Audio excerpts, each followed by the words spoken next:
This is the Medical Marijuana Radio Network.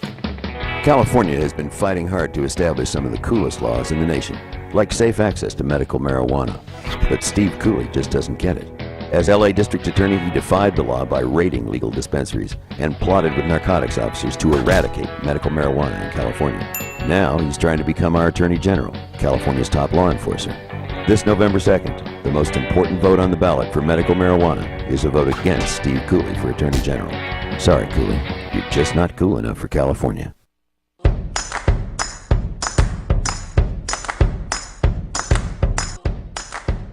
Walking down the sidewalk, kicking my feet as I'm moving to the music. Step to the beat, I woke up today, canceled all my plans, and I stepped right outside with my guitar in my hands, and the notes became loud as the sound caressed the air, and I kicked it up a notch as I strolled without a care, cause I'm going down the road to a brand new place, and I'll get there with a smile on my face, yeah, so lift me up. I'm moving on, singing and dancing while I play my song, yeah, I'm having a good time, keeping it going, come on, clap your hands, and won't you sing along, and now let's take it up high, give our dreams their wings to fly, gotta keep the fire, keep the fire burning, keep the hope alive, you gotta keep it turning. California has been fighting hard to establish some of the coolest laws in the nation, like marriage equality. But Steve Cooley just doesn't get it. Our highest courts have found Prop 8, banning same-sex marriage, to be unconstitutional. Still, Steve Cooley has vowed to uphold Prop 8, denying basic rights to millions of Californians. And that's exactly what he'll try to do if he becomes our Attorney General, California's top law enforcer. This November 2nd, the most important vote on the ballot for marriage equality is a vote against Steve Cooley for Attorney General. Sorry, Cooley, you're just not cool enough for California. Okay, we're going to do something very different here. Welcome to the Medical Marijuana Radio Show. We're going to join KCAA live in moments here on the program. We're going to do the show backwards today. So I'm going to get those guys ready in queue. Can you hear them? I don't know if you, hopefully you can't hear them. Hopefully you can only see me talking to you. You might be able to hear them a little bit. I don't know. I'm hoping not. I've got them in queue in my ears. I'm listening right now. So we're going to join them live. And I would encourage you, if you're watching the program now, to dial in and call their program and tell them you're listening to the show here live in Detroit, in the Detroit area, or listening live on RadioWeedShow.com if you're not listening in the Detroit area. It's important that we connect these shows. And then after we do the Lanny Swerdlow show, which is the Marijuana Compassion and Common Sense show live out of KCAA Radio in California, we're going to go ahead and do our show live, but we're going to come back with some special, look, we've done some stuff while you were looking over the holidays, and we're going to test out some new equipment changes. So get ready for all of that. I'm just checking out the time here. How much we got? They should be going live any second now. So in moments here, we'll join live Lanny Swerdlow in California on the Marijuana Compassion and Common Sense radio show. And again, I would encourage you to phone their program live. Later, we'll be on live with our program, starting out the program with some special stuff. So it looks like we're getting very close to their time. It looks like we're in buffer time right now because technically the time is their change time. I'm listening in my ear right now. They're still in other programming, and I don't have authorization to play their programming. Listen, folks, you're about to hear all this stuff hit the fan. You're going to start to hear all kinds of new stuff hit the radio, hit the television, hit the internet. And specifically, the network that we're going to begin here. It might be BudTV1.com. It might be BudTVNetwork.com. Not sure which one of those we're going with yet. Either way, that network is going to begin in short order here. So I'm surprised that they're not on yet. They're on at 6 o'clock their time, which should be 9 o'clock our time. Just not hearing them on yet. I'm wondering if they put the program off. It seems like they wouldn't have.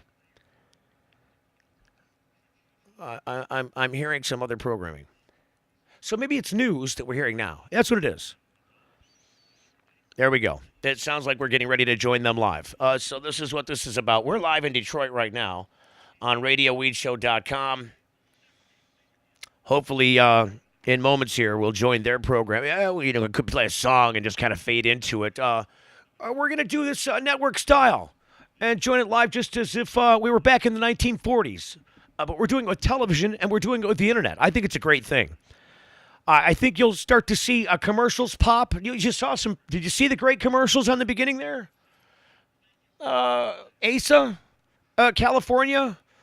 The stage is getting broader, and we're going to play these things. So we're going to join KCAA Radio Live right now in California. It's the Marijuana Compassion and Common Sense Radio program with Lanny Swerdlow.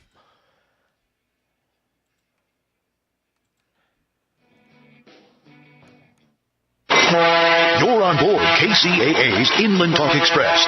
KCAA, Loma Linda, 1050 AM, the station that leaves no listener behind. NBC News Radio, I'm Melissa Rayberger. In Los Angeles, people can rest easy tonight. There will likely be no arson fires like those that have been terrorizing Southern California for the past week.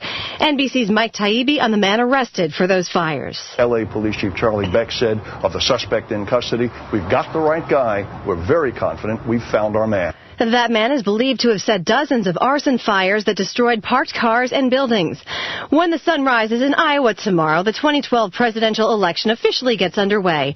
The Iowa caucuses begin the delegate collection process needed to snag 4 years' residence at the White House. Iowa has also given us a glimpse of what's to come. It's the first real test of a Supreme Court ruling that opened the floodgates to outside money in American politics. Independent groups called super political action committees have spent millions on television ads and mailings to boost their favored candidates and knock down their opponents. More news at MSNBC.com. I'm Melissa Rayberger, NBC News Radio.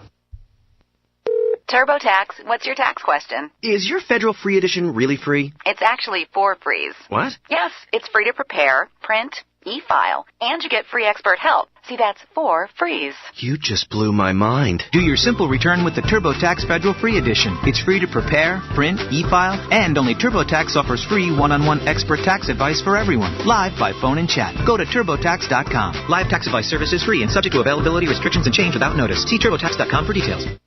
Chapstick asks, where do lost chapsticks go? Hi, I'm Rick, and I lose my cherry chapstick a lot. The first 26 times I lost it, I found it laid in my back right pocket. And I'm a lefty. But this time, it's gone, man. And my chapstick has always been there for me. Like that one crazy cold winter, chapstick was my best friend. So if you see it, wait, is this it? Do you know where your lost chapstick is? Have your say at Facebook.com/chapstick. And try new Chapstick Lip Shield 365 with SPF 50 for all-season protection. Ultra moisturizing for softer, healthier lips. Your voice, your opinions, heard round the world at www.kcaaradio.com. The station that leaves no listener behind, AM 1050 KCAA. It is time for Marijuana, Compassion, and Common Sense. The show that tells you the truth about marijuana, reveals the politics behind its prohibition, gives you the facts and information about its legendary health and medical benefits, and tries to clear up all that legal mumbo-jumbo that makes it so difficult, so dangerous, and nearly impossible for you to avail yourself of this ancient medicinal herb. I see trees of green. Know the words. Red roses too. I see them bloom for me and you, and I think to myself, it's the only part I know. What a wonderful world. Ah, yes, what a wonderful world. This with Collie Smith singing along with Louis Armstrong here. And here in the studio with me, I'm Lanny Swerdlow, registered nurse, host of your show. With me, of course, is Collie Smith and Uncle Ronnie. And we've got a great show for you tonight. Stick around. Mark Anderson will be calling in. Mark is the author of a study that came out just a month or so ago that found that in medical marijuana states, alcohol-related traffic fatalities decreased by 9% as compared to states that did not have medical marijuana laws. He'll be calling in. He'll be talking about this really incredible study that really should have a lot of effect on it. But on the policy discussions on marijuana, but don't hold your breath on that one. Key word is should. Yeah, should for sure. Okay, and then later on the show, we're going to be actually doing some asking for some call-ins from you folks to kind of talk about what you think was the biggest stories of last year relating to marijuana and what you think should be going on in 2012 that we should be looking for. Yeah, Happy New Year, Lanny. Yes, Happy New Year, Collie. Did you have a good New Year's? I did. I didn't do a whole lot, but I did have a good New Year's. Like an old Year's night. Old New Year's night? Old Year's night. Instead of New Year's Eve, I had an old Year's night. Do you have a good New Year's, Ronnie? We had a Hawaiian New Year's. Hawaiian New Year's. You flew to Hawaii? No, we just brought the luau to the house and had our Kahlua pig and all of our Kahlua pork and did you include any of the pineapple? And no, we did have some poi though, and things like that. So it was quite an interesting evening. Yeah, and I went to the neighborhood casino. I live out near Whitewater. You have a neighborhood casino? Yeah, I live in Whitewater, and just a few miles from where I live is the big Marango Cabazon Casino. Was that a blast or was it? Oh my God, it was. Paco! Oh, wow. There wasn't a slot machine to be had, and it was just full of people, and when New Year's came, everybody stopped gambling for about 15 seconds to scream Happy New Year, and then everybody went back to gambling. Right back to How was your buffet? I didn't go to the buffet. You did? No. Oh, my but they had the goodness. buffet going to midnight that night, too. I thought it stopped at 9 o'clock. Otherwise, I might have gone. But of course, the one thing I did, of course, celebrate New Year's with was cannabis. Wonderful. Did you? No, like I said, I really didn't do a whole lot. You didn't even use any cannabis? No, I was out there, man. Just out there. You were out of cannabis? No, I was out there, not out of cannabis. Oh, okay. Just out there.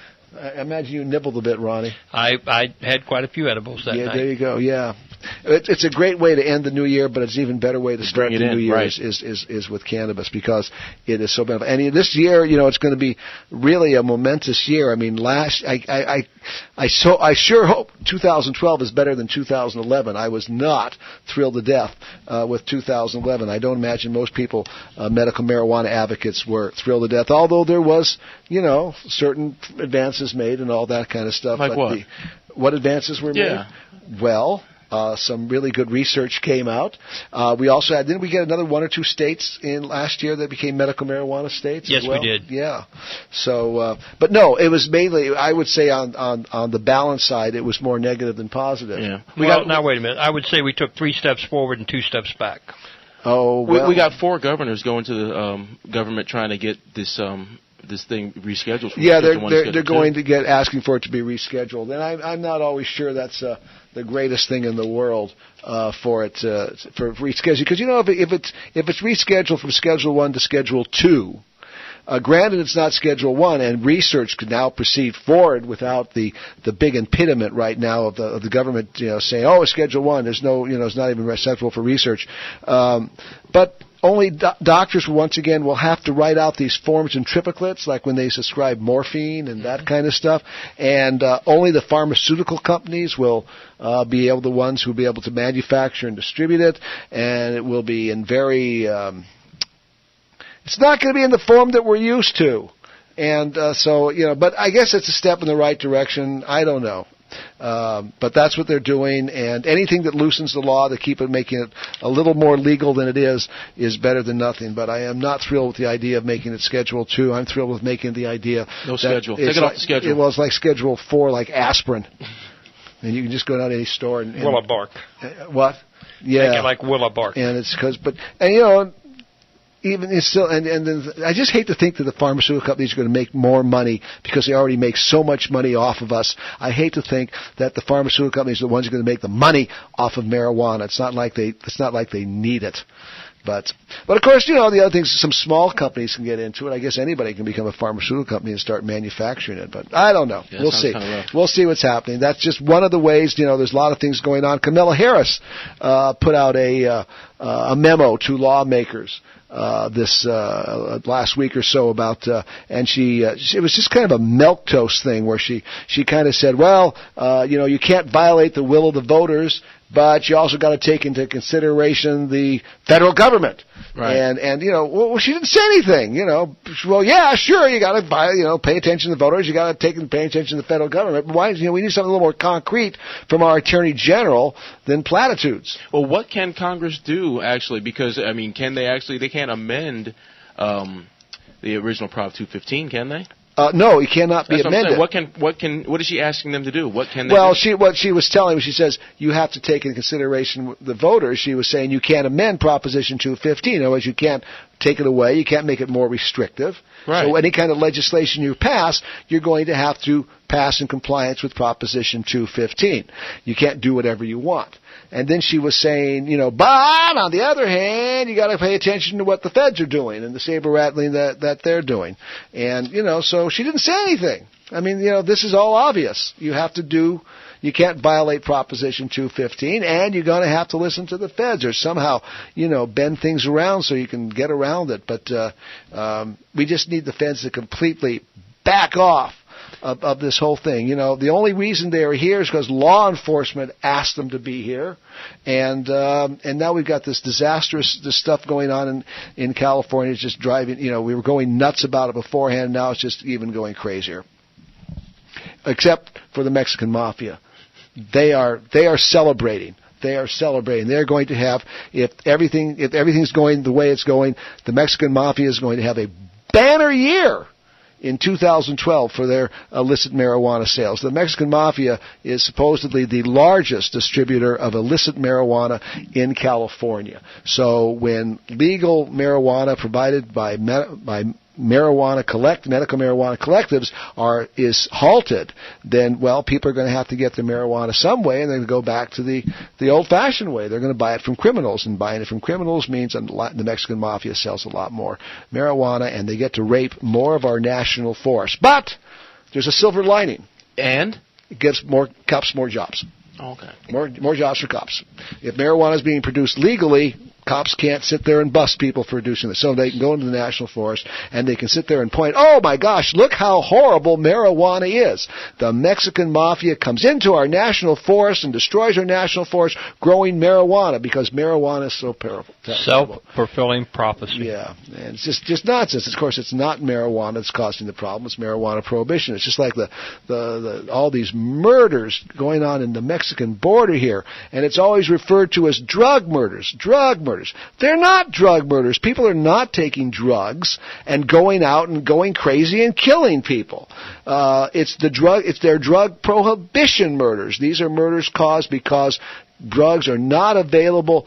They're not regulated and controlled by the government. They're only available on the black market, and because of that, you've got these 5,000 murders a year on our border. It's unconscionable. I think it was actually 7,700 this year. 77, unconscionable. And these people, these drug warriors, pat themselves on the back and like they're doing such a wonderful thing. They're protecting society from what? What? They're not protecting us from drugs because drugs are everywhere. So it's just total failure. It's all about money in their pocket, so they could have lots of power and lots of things like that. Anyway. You use the key word, power. Yeah. Power and money. I guess the two are like horse and carriage. Yeah. Hey, listen, we got a couple callers on the line here. Trev's here to tell us about the meeting this week in Palm Springs. Hey, Trev, welcome to the show. Yeah, hey, Lanny, how you doing? We're doing real well. What's going on? Oh, well, I was just calling to tell people about or remind people about the Coachella Valley HIV/AIDS medical marijuana support group for patients and providers. It's a Crystal Fantasy. We've got to move it to. It's going to be moved. We're going to meet at 11. Enjoy today. We're going to meet at 11 o'clock, and that meeting will be immediately followed by the Marijuana Prohibition Project meeting. At 11 o'clock. Yeah, 11 o'clock, and the meeting at 11:30, 11:45 of MAP will be at that place, and that's all going to take place at Crystal Fantasy 266 North Palm Canyon Drive in beautiful downtown Palm Springs. And Lanny? Yes, sir. And for contact information? Give them your phone number.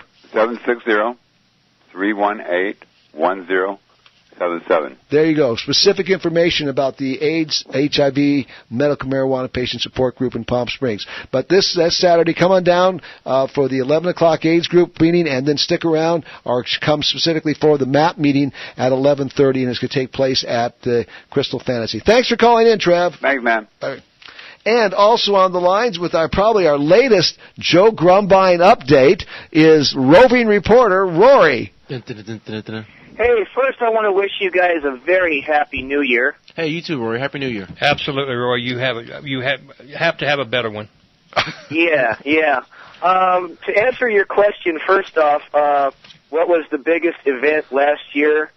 Only because I was so personally involved in it, was the guilty verdict of Joe Grumbine and Joe Byron for me. I think it's a huge miscarriage of justice, and to that effect, I'd like to ask you guys a question.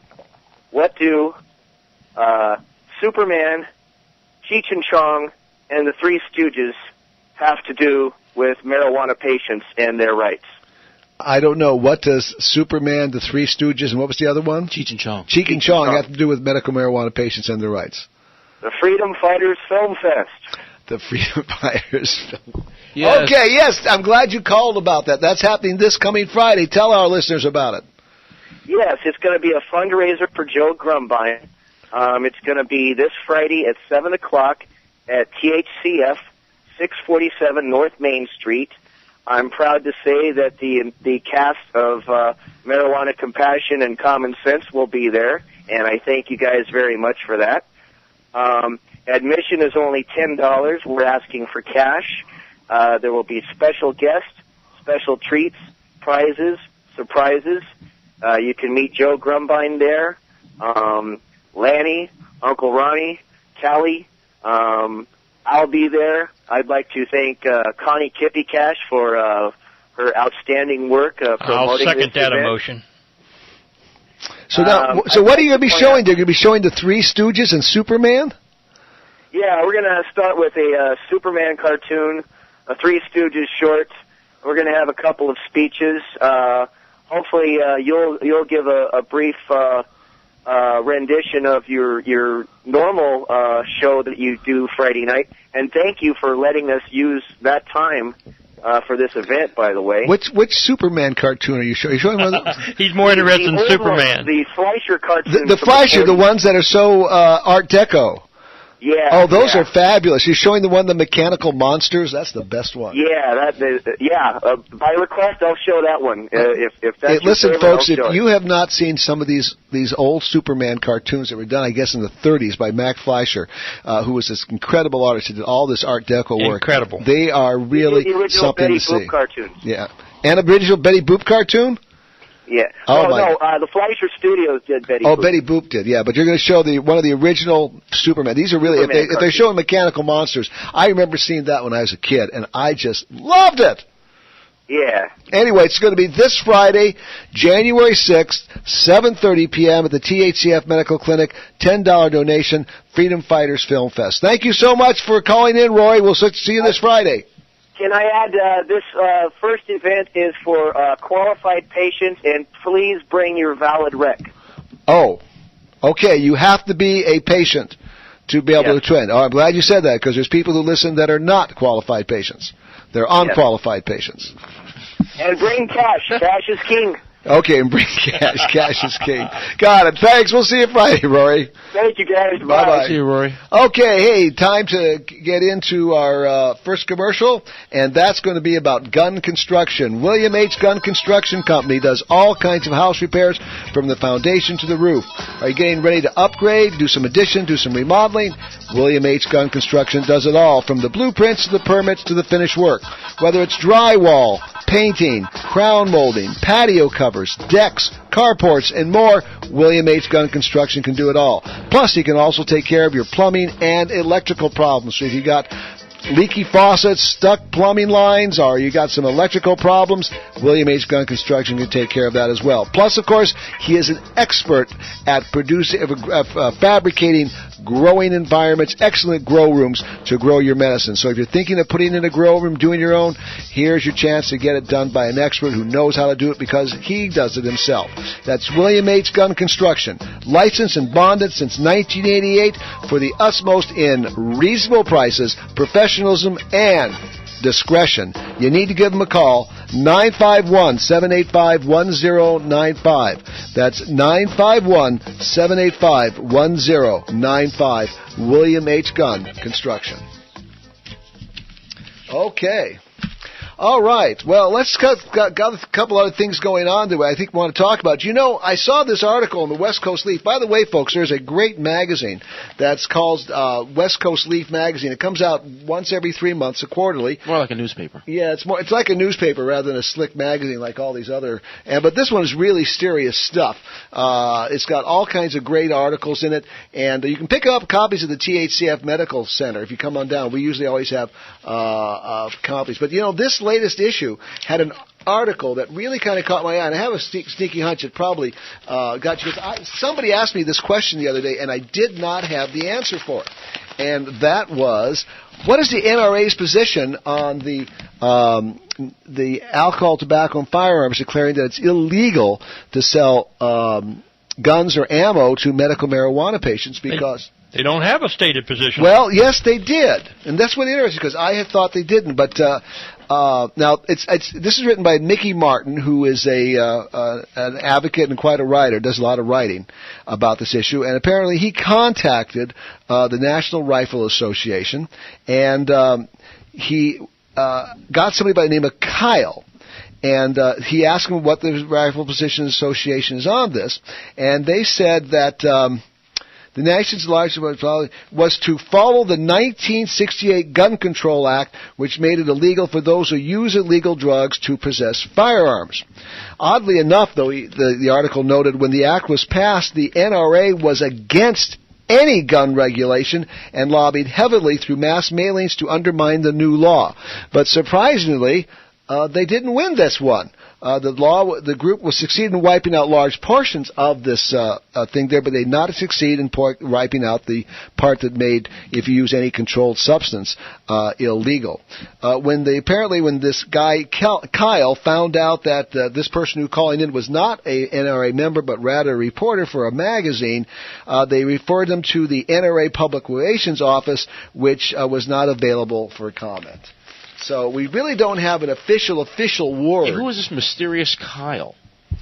That was the person who answered the phone. NRA Kyle? Answered the phone at the NRA. Okay. And so we don't know what to make of that. Kyle, if you're out there, call us up and explain this. A lot of Kyles out there. But I imagine but this article talks about a couple people who were refused the right. There's a lady in Nevada who was suing because when she attempted to buy her .357 Magnum for self-protection, she was denied the right to buy it. And she's actually suing the federal government over that. And then in Oregon, apparently there's a lawsuit has been filed by 4 people from 2 counties who were denied concealed handgun licenses because they are registered medical marijuana patients in the state of Oregon. Apparently, the Oregon Trial Court, the Court of Appeals, and the Supreme Court of Oregon all reversed the permit decisions, but it's going to the U.S. Supreme Court. I don't know. It doesn't say who. It looks like the Sheriff's Department. The Sheriff's Department, yes. Sheriff's Department are not going to be satisfied with what the Oregon Supreme Court says. They're so against anything that allows medical marijuana in any way. They're going to take it all the way to the U.S. Supreme Court. And then apparently in Montana, several public officials, including the Attorney General, Steve Bullock, has complained about the ATF policy, saying that a reasonable approach would be much better than the type of unilateral proclamation represented by the ATF letter, which was issued without any advance notice or discussion with elected officials who represent now more than 1/4 the nation's population and 1/3 of its states.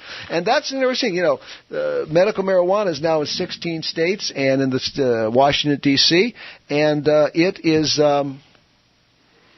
about 1/3 of the population, and it's here to stay. And we have all these problems. You know, the polls keep showing 70-80% of the population approves of the use of marijuana when recommended by a physician. But you know, our elected officials just do not stand up on this issue. And it's past the tipping point. I wonder how far past the tipping point it has to go before they really just give us a break. Well, we talked a little bit about how Kamala Harris issued a statement, but it doesn't say anything. Everybody is just why are they so afraid of an issue that is so overwhelmingly supported by the general population? It's called federal funding, Annie, matching funds, and it's all about the money. Well, maybe. I think it's all about the power of police in this society. It's just so. How many? Listen, we're really into this subject. We know what's going on. How many elected officials do we know that support medical marijuana patients? Several. There's several, and that's it. You can count them on the fingers of one hand. No, I think I'd have to take my shoes off to count that high. You think that many? Well, whatever. Considering how many thousands and thousands of elected officials here. Anyway, we don't get the support. Considering that here in the state of California, it was almost legalized. Almost half the population just voted for out-and-out legalization. And yet everybody just runs scared of this issue. And I don't know what it's going to take to get them out. And all I can think of is the problem is, I keep coming back to it. I think, it's the police are just... People are scared of police. We've got kind of a police, because of our drug laws, we have kind of a police state here. It's becoming a police state, absolutely. All of our police have become militarized, and they live off the forfeiture money or the drug task force money. So, they're not going to give up easily that money. That money is there to stay. That's their bread and butter. You bet it is their bread and butter. And this is we're finding. This is such an entrenched lobby. With so much money and so much power that even the fact we were talking about the NRA may not take a stand on this because so much of the NRA is made up of police officers. So I have a sneaky hunch that the NRA is not going to be taking a position on this issue. They probably won't come out one way or the other, but they're going to steer clear. But we'll have to see. It'll be interesting because this magazine came out about 2 or 3 weeks ago, and I haven't heard anything about the NRA since then. But so maybe I should call up the NRA. Maybe we can do one of these telephone calls. They're probably closed now. But you call them up on the air and say, "Hi, we're from Marijuana Compassion and Common Sense Radio Show on KCA Radio, and we want to know." You're live on the air. Yeah, live on the air right now. We want to know what the position of the NRA is regarding this rule by the ATF that medical marijuana patients are not allowed to possess or buy guns and ammunition. Just bizarre beyond belief. So anyway, so that's that, and.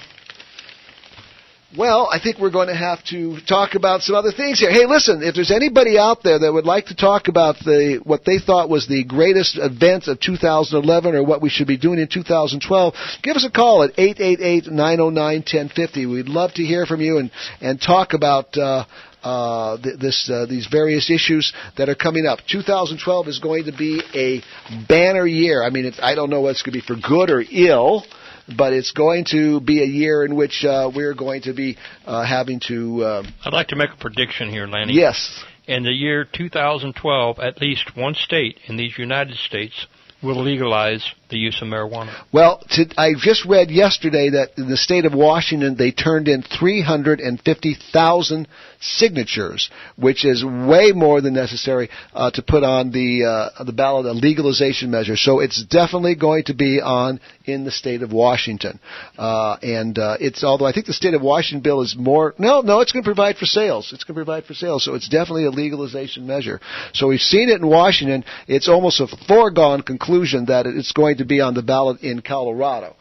They've already got like 150,000 signatures or something like that. So it's going to be now. It's definitely going to be on 2 states, and has a possibility of being on 3 others. Well, it could be in California. I know the regulate marijuana like wine people are going full bore ahead with their petition. They released a report saying they took in $100,000 in the last quarter of 2011, so they're getting some serious money. That's not enough, but they're not broke either. So who knows? Maybe we'll see a ballot measure here in the state of California. And I know I just read recently that in Missouri they added. They're circulating a petition right now. Just got approved for signatures there for a legalization measure. So it's certainly going up there, and so same things are going to happen. And 2012 will be pivotal if in fact one of those measures passes. It would be a wonderful thing. Yeah, it certainly would be. And it's interesting. And that Gallup poll that came out last month is the first time in the history that Gallup polls asked this question. Over 50% of the American population now believes that marijuana should be just out and out legalized. So we're making progress. And here in California, of course, last month the state's largest medical group, the California Medical Association, didn't just call for research in the medical marijuana or medical marijuana legalization. They came out and called out for just 100% pure legalization.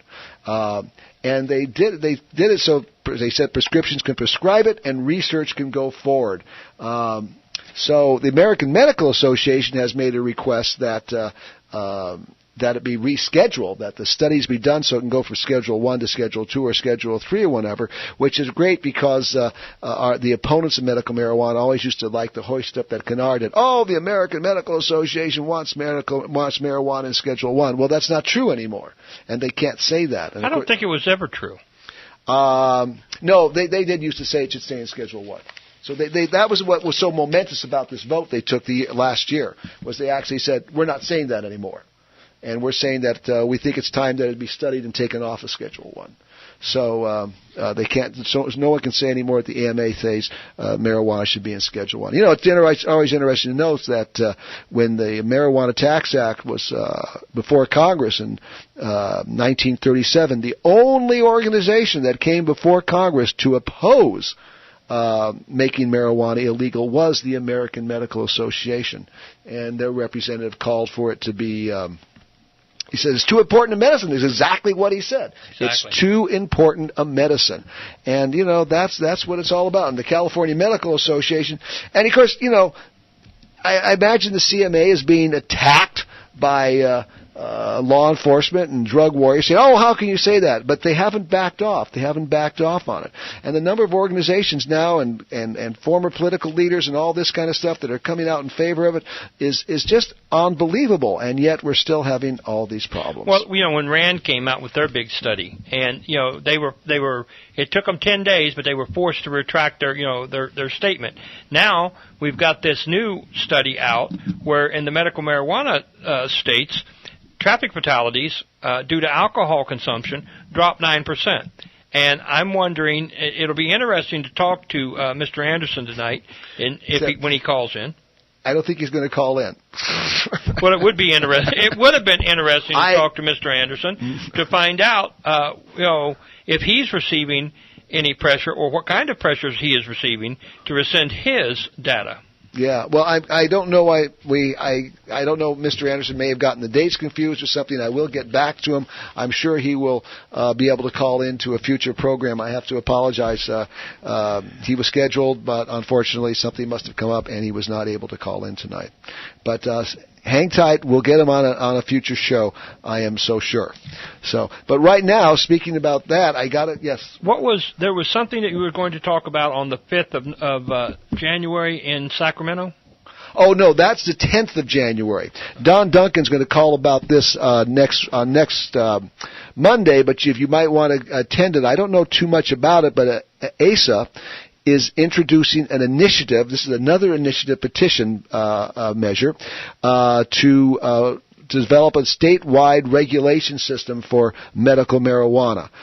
It's a great initiative. I've read it. It would if it passes, it would solve all the problems that medical marijuana patients are having in accessing medicine, except from the federal government. It wouldn't solve that, but it would sure solve a lot of problems. And they're going to have a big rally in Sacramento on Tuesday, January 10th, for the launch of the signature gathering drive for this initiative petition. So Don will be on our show next Monday to talk about that rally up there and about this initiative petition and what it portends for medical marijuana patients. Once again, it's a real uphill battle. They got to get 450,000 valid signatures, which means they have to collect about 700,000 to make sure they have enough. So it's not an easy task to get an initiative petition on the California ballot. It's very time consuming and very expensive. So, But speaking about something that isn't time-consuming or and very expensive, that is the THCF Medical Clinic, the Cannabis Therapeutic Specialist for the Inland Empire, where you can get your doctor's recommendation and become a legal patient right here in the state of California. You know, they have been around for over 3 years now. They are the oldest and most prestigious medical marijuana doctor's office here in the Inland Empire, and they are also one of the most active in the involvement in the community. Meetings go on there of all kinds of marijuana organizations meet there. Seminars go on there. Fundraisers go on there. The Freedom Fighters Festival fundraiser this coming Friday is going to go on there. This is an organization that helps the movement. So when it gets time for you to decide to get your medical marijuana recommendation, or when it comes time to renew your medical marijuana recommendation, I strongly urge you to consider the THCF Medical Clinic here in Riverside at 647 Riverside. They are Main Street in Riverside. They are located right off the 215 freeway between the 10 and 60. They're easy to get to from anywhere within the Inland Empire, and they can provide you with your recommendation. Here, let me give you the phone number that you could call to get more information. 951-782-9898, 951-782-9898. Recommendations are only $49. That's for a 1-year recommendation with 24/7 verification, and the doctor is in the office tomorrow, Tuesday, 10 a.m. to 3 p.m., and on Fridays, 10 a.m. to 3 p.m. So you can come on down tomorrow and get your recommendation and become a legal patient. Give them a call for more information. 951-782-9898, 951-782-9898. Remember, folks, these are the people that support you. They're the ones that are out there. They put the building out for you to have your rallies in. They put the building out to have the monthly meetings there. They put the building out so that support groups can meet there, AIDS groups, fundraisers, everything else. This is an important group. You need to support these people. Very true, very true. Well, listen, Callie, why don't we get to your growth seminar now? So talk a little bit about, here's Callie's Khalid's growing tips for the week. Only been here a couple days now. Yeah, right. But anyway, Happy New Year, everybody. Just want to say, let's start this 2012, whatever you want to call it, off on a positive note. A lot of times people are concentrating on their plantings for their outdoor gardens right now. They're not really deep in it. But they're also taking some of the things indoors. So planning is really key right now. When you're doing indoors, it's formulas that really counts. It's all about square footage. It's all about how much power you're using compared to the amps that are available for your house or for your other facility. And it's really key to not overtax your facility. I see a lot of people talking about, I'm going to put up 6 lights and we're going to do this. But no, you have to really look at how much power these lights are putting out. If you're talking about even 600-watt lights, that's 3,600 watts if you're talking about 6 lights. A normal bedroom can't handle that. You have to be able to talk to a guy like William Gunn and say, okay, let's talk about a separate sub-panel or something like that. You want to talk about that, Ronnie? Well, one of the things that people have to realize is a 1,000-watt light, if it's using 110 electricity, which normally people use, a 1,000-watt light will pull 9.2 amps. Might as well call it 10. Yeah, call it 10 amps. And if you plug that into a regular wall socket, that wall socket will handle that only. Okay, a regular wall socket is usually set up on a series, and all of the series will handle 15 amps. Yep.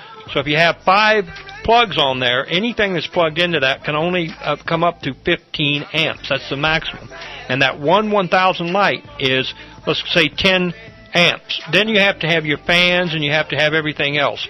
That's why it's important not to try to just bull your way through. You go into a circuit and you say, I'll plug 1 light into this one and 1 light into this one and 1 light into this one, and you've got 3 lights plugged in, and they're all plugged into the same circuit. Granted, they're in different receptacles, but those receptacles are on the same circuit. So all of a sudden, you're trying to pull 30 amps off a 15-amp circuit, and you're pulling heat, and that's where you burn things down. Best case scenario, you could have a person go from 110 to 240.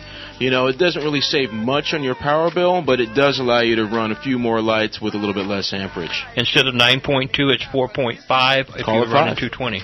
Yeah, and that's the thing. You always say, okay, well, you're running a 600-watt light. It's going to be almost 6 amps of power on 110. But the thing is, they really don't want you to go over about 70% of the load rating.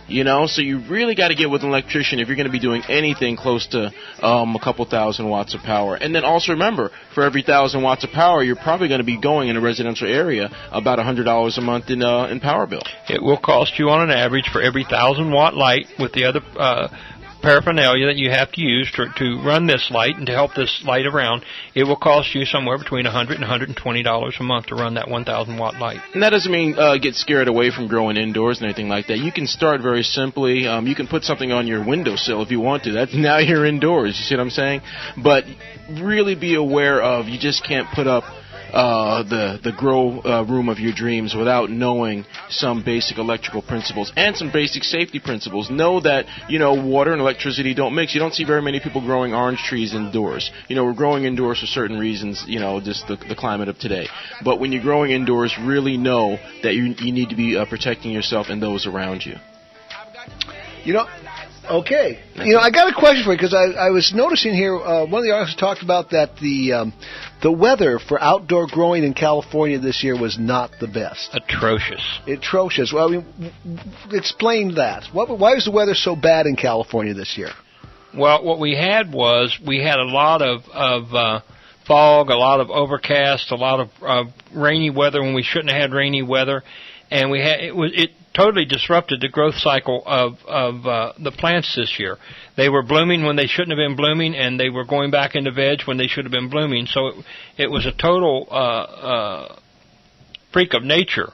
It was funny. A lot of your northern crops ended up getting too much rain and getting a lot of mildew. From what the word on the street is, they lost about 40% of the outdoor crop in Mendocino and Humboldt due to mold because of rain. Wow. One thing I'd say down here in good old Riverside County is that there were some rain events that seemed like just before harvest. Like, what is this all about? Some freak rain. And that when it rains on your harvest at the very, very end, take it easy, Lenny. From a microscopic view, if you're looking at trichomes on your plants, when those rains come down, those winds start rustling the leaves together, you're just knocking trichomes left and right off your outdoor grow. Just remember, we all know water does not dissolve THC or the trichomes on your plant. But when that raindrop strikes that leaf or strikes that bud, pow, it's hitting it like a fist to your face, and it's knocking those buds off. So you got to be every time you disturb the buds on your plants, you're losing trichomes. Right. Wow. So the weather is important. So there's some advantages growing indoors. That's just another commercial for shade cloth. If you can put up shade cloth or some sort of protective something outdoors, to stop the rain from just beating it up, you'll be a little bit better off. But then again, one of the problems that we encounter growing indoors is you don't have the natural predators indoors. And you don't have the weather conditions, the high winds and stuff, to keep the bugs blown out of your crops. So you get the bugs inside your grow rooms that you have to control. And that's the thing. People say, oh, okay, if I don't do this, that, and the other thing, I won't get any bugs. Well, the thing is, it's super hard unless you're running a hermetically sealed room, which, I don't know anybody who's running a laboratory environment room. You're going to get things coming on your clothes, on your shoes, through the air. Spider mites float. They float through the air, and you have to be proactive indoors. You have to say, okay, well, I don't see anything, but I know something's coming in. Something just came in the other day. And you have to be very careful with your filters. When you're using intake filter, use a HEPA filter. When you're using an outtake filter, exhaust filter, use a charcoal carbon filter. You have to be aware of your situation, know which filters to use for which specific purposes. One of the things that I noticed this year, a lot of people took your advice, Golly. They used the shade cloth, and then they took their grows and they enclosed their grows with a heavy duty plastic to mitigate the wind damage to it. But then I got several calls and said, we've got powdery mildew in our outdoor grow. We've got an infestation of whiteflies in our outdoor grow. We have an infestation of spider mites in our outdoor grow. How could this possibly happen? Well, what they've done is they've totally eliminated the wind inside their grows. Yeah, I don't ever mention plastic. I don't know about the plastic. But what they've done is, they put an outdoor grow up and made it an indoor grow without taking the everything into. Right. Yeah. Spider mites get through the shade cloth, but no ladybugs could. Exactly. Well, that's interesting, and keep that in mind when you choose to grow outdoors or indoors. Lanny is not a grower. Lanny does not grow. He is an advocate. He works for the legalization of it. But when you start talking grow with Lanny, he just his eyes glaze over, and he says, I love cannabis, but I like the finished product. Exactly. The end result. It's sort of like I like corn and I like tomatoes, but I'm not. And I like. You're not a farmer. And I like chicken, but I'm not going to go out and raise my own chickens. Well, we've been talking about. But then again, if chickens were $400 an ounce, maybe I would be raising my own chickens. We're going to extend this show over like 3 hours, aren't we? We're going to have like the political part, and then we're going to have the grow part. You got it. Listen, there's an interesting story about a woman who's a minister in a Rastafarian church and in Hawaii. Yeah, huh? Okay. Yeah, it's she's a journalist and an activist. Her name is Reverend Nancy Harris, and on November 4th of 2011, she was sentenced to 2 years of incarceration and 15 years of probation for growing marijuana for what she said was for her Rastafarian religion. She was a founder of the Sacred Truth Mission, which believes that cannabis is a holy sacrament of the Rastafarian religion, and thus it is her First Amendment right to grow and smoke cannabis. Unfortunately, she had this lengthy court proceedings, and finally she was found guilty by a jury in September 2011. She's 56 years old. It's interesting that they estimate the cost of the litigation to the state of Hawaii was in excess of $300,000 to prosecute this 56-year-old woman who said that she used cannabis because her religion said it was her right to do so. She had refused a plea bargain apparently earlier, and her 2-year jail sentence was reduced to 30 days, and it was stayed. But she still plans to appeal the decision. At least the judge realized that there was no justice being served in putting this lady, this 56-year-old lady, in prison for 2 years for growing marijuana for her religious group.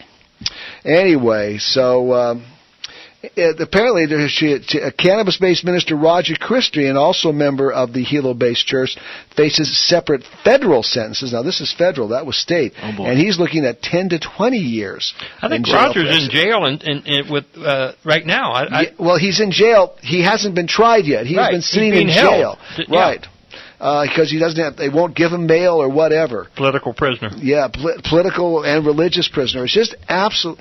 I mean, the government just ties itself into such knots over this issue. Why in the world do they tie themselves over knots in such? It makes no sense. Of course, except as we talked about before, the power and money to those people whose livelihood is directly related to prohibition of marijuana. Well, that looks very familiar. Like with when Ben went through his thing, when going through leaving Hawaii, going into Guam, he went through his trial for I think over 12 years. 12 years? Yeah. Yes. Mm-hmm. It was like the longest case in federal history, I believe. I think he eventually got some sort of he got a ruling he got a ruling that said it was okay. Yeah, but he was able to invoke some sort of like a treaty with Guam and the United States. This lady, she's like, it's not mainland United States, but it's not like Guam would be like considered like a territory. No, this is Hawaii, and it's interesting that she had, I guess, been doing it for medical use and had a medical thing. Maybe she would have gotten off. She continues to fight it. What was that? I said, I hope she continues to fight. Well, she says they're going to be appealing, even though she got no jail time, and the 2-year jail sentence was reduced to 30 days, and those 30 days was stayed. She's still going to fight it, and she should. I mean, this is it's sort of like Ed Rosenthal when he was found guilty and the judge only sentenced him to 1 day in jail, and he had already served 1 day, so he sentenced him to time served, essentially. He still went ahead and is appealing it. And I don't know where his court case is going on right now, but I should get Ed back on the show one of these days and talk about how his court case is going. I think that would be of interest. Well, one of the things that we see out there every day in the courts now is how messed up our court system is. And people don't believe you when you tell them, but they fail to go to a court case. They fail to go in and watch the judges. They fail to go in and watch the prosecutors. Right now, a judge and prosecutor work hand in hand, and they're allowed to show evidence and stuff to the juries. They control what is being told to the juries. They control what's going on in the court, and it's almost a foregone conclusion. If they want you to be guilty, you're going to be guilty, and there's nothing you can do about it. Well, what's so sad, though, is that, jurors, we had this Joe Grumbine decision, and after that, he was found guilty, and one of the jurors went and talked to one of the newspapers about why they felt that way, and he said, well, it's kind of showed that Joe was making a profit, and that's the, there is no reason to ever, if you ever get on a jury, and you happen to get a case about marijuana, just vote not guilty. It's called jury nullification, and even though, that what the person was doing was illegal and everything the police showed that the person was doing, there is nothing that compels a juror to have to vote for a guilty verdict. If you don't like the color of the tie the prosecutor was wearing, you can then vote for not guilty if that's your reason. There is absolutely nothing that a judge or the government or anybody can do to a juror who votes not guilty because they think the law is wrong. Until 1895, it was part of the court proceedings to explain what jury nullification was to a jury. In 1895, they stopped doing it because they felt it was such an ingrained part of the American psyche that you could just say, no, he's not guilty, that they quit doing it. And people forgot. And people have forgotten it. Now, we have a case in New York, I think it's New York, where a gentleman was standing outside a courtroom, and he had nothing to do with any of the cases, and he was handing out flyers about jury nullification, and they arrested him for jury tampering. Yeah, it's going on right now. And it's interesting. It's interesting when you're talking about the telling. It was in 1895.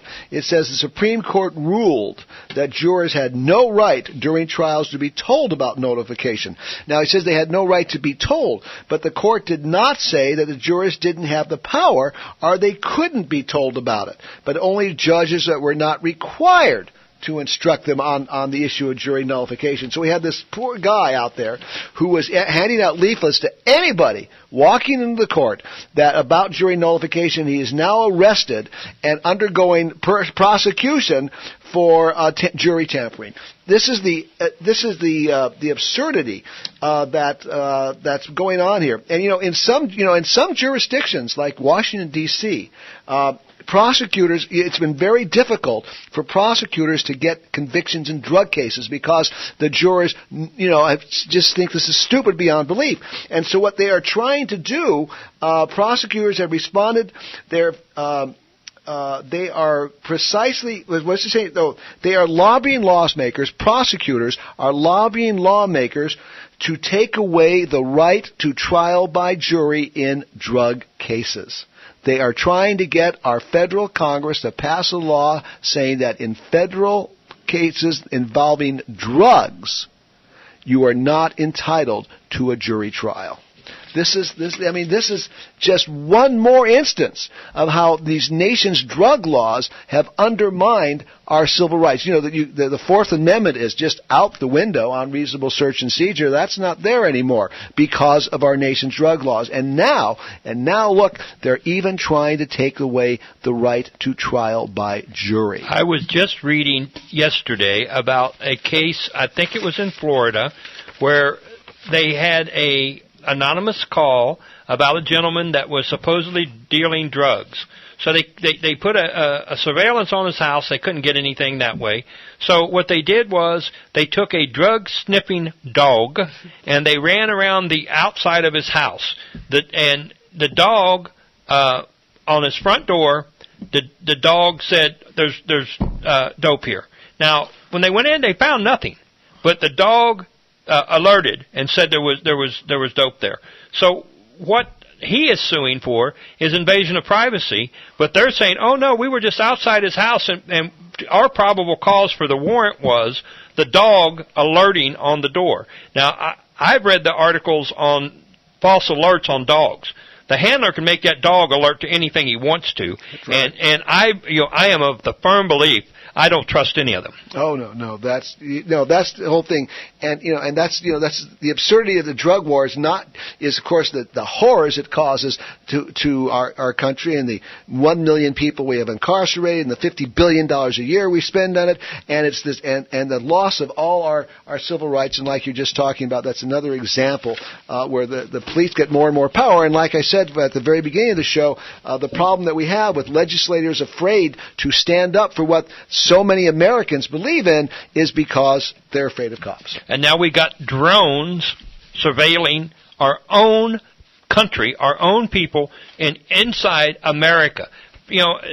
We use these drones in foreign countries to surveil and find out what's going on, and now they're using them to surveil us. Well, we also use the drones in foreign countries to bomb people, and it's probably not too long before we'll be using drones in this country to bomb our own people as well, at least if they're dealing with drugs. If they're dealing with drugs, everything's off the table. Hey, listen, but what isn't off the table is the Inland Empire Patients Health and Wellness Center. They are definitely on the table because they are one of the finest medical marijuana collectives here in the Inland Empire.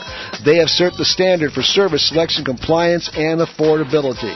It is a wonderful place with great selections, wonderful service. And if you would like just to sit down and talk with somebody about the different strains that are available, their bud tenders are all well versed in all the different strains and how they can help you for your particular ailments. If you want something for insomnia, if you want something for anxiety, if you want something for pain, they can help you select the medicine that is perfect for that. And their prices are really good. Right now they have top shelf strains. All their top shelf strains are available 2 grams for just $30, and they always have $10 grams available as well, and they're all quality medications. Plus, of course, they have Collie Smith's classes every Tuesday. They're free to members. Every Tuesday from 12 to noon. I'm sorry. Yeah, 12 to noon. Short class. Yes, from 12 to 2 and from 6 to 7 every Tuesday. And you remember this is the collective that really works as a true collective. They're teaching you how to grow your own medicine. Collie's got those classes, and those classes are paid for by this collective. You guys need to get out and support this collective because they are a true collective. No matter what you hear about anything, they're told, they tell Collie, here, you have a facility, you teach our members, you have to be a member of the HWC, to come into college classes. So they're actually attempting to put themselves out of business. Well, also, the thing is not quite, because if you grow and you have excess, if you grow more than your own needs, you can then sell it to the collective. The collective will sell it for you to other members. This is what a collective is really supposed to be about. A collective is supposed to be a closed loop.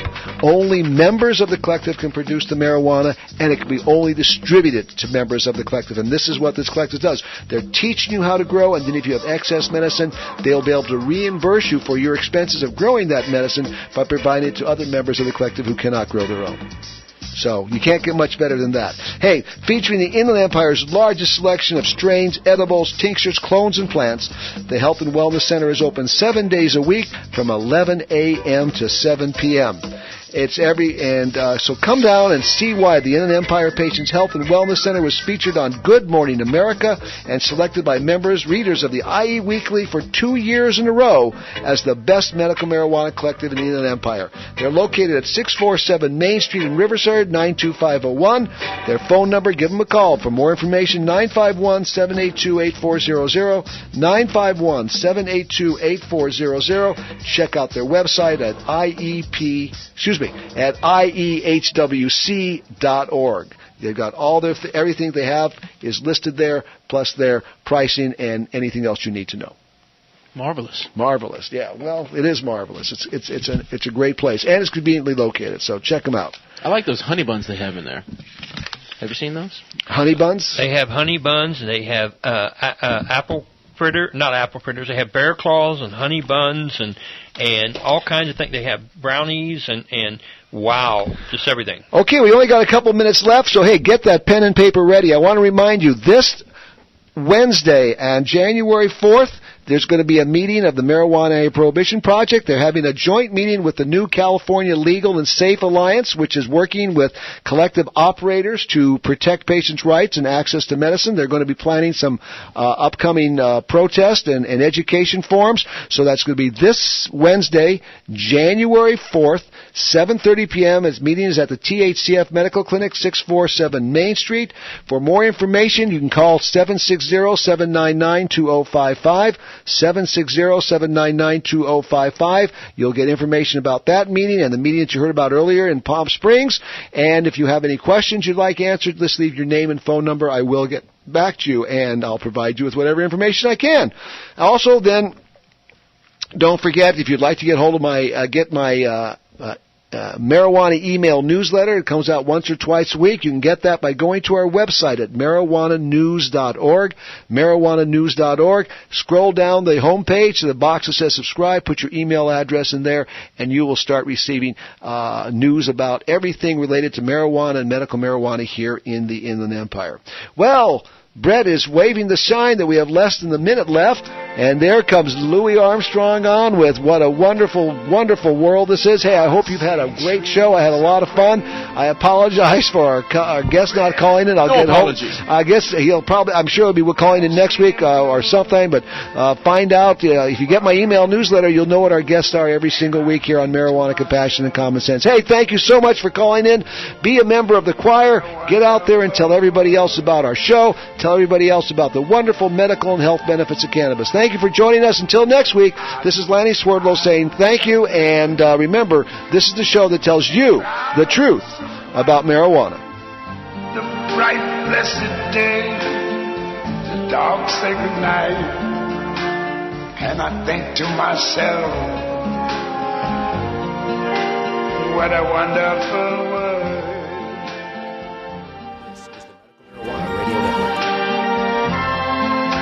The colors of the rainbow. This is the Medical Marijuana Radio Network.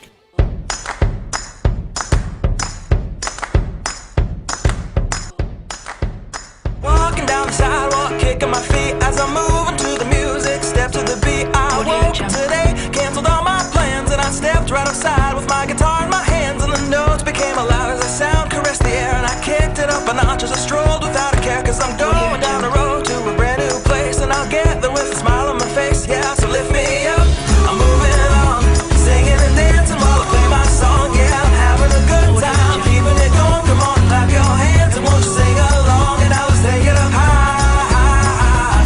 Give our dreams their wings to fly. Gotta keep the fire, keep the fire burning, keep the hope alive. You gotta keep it turning.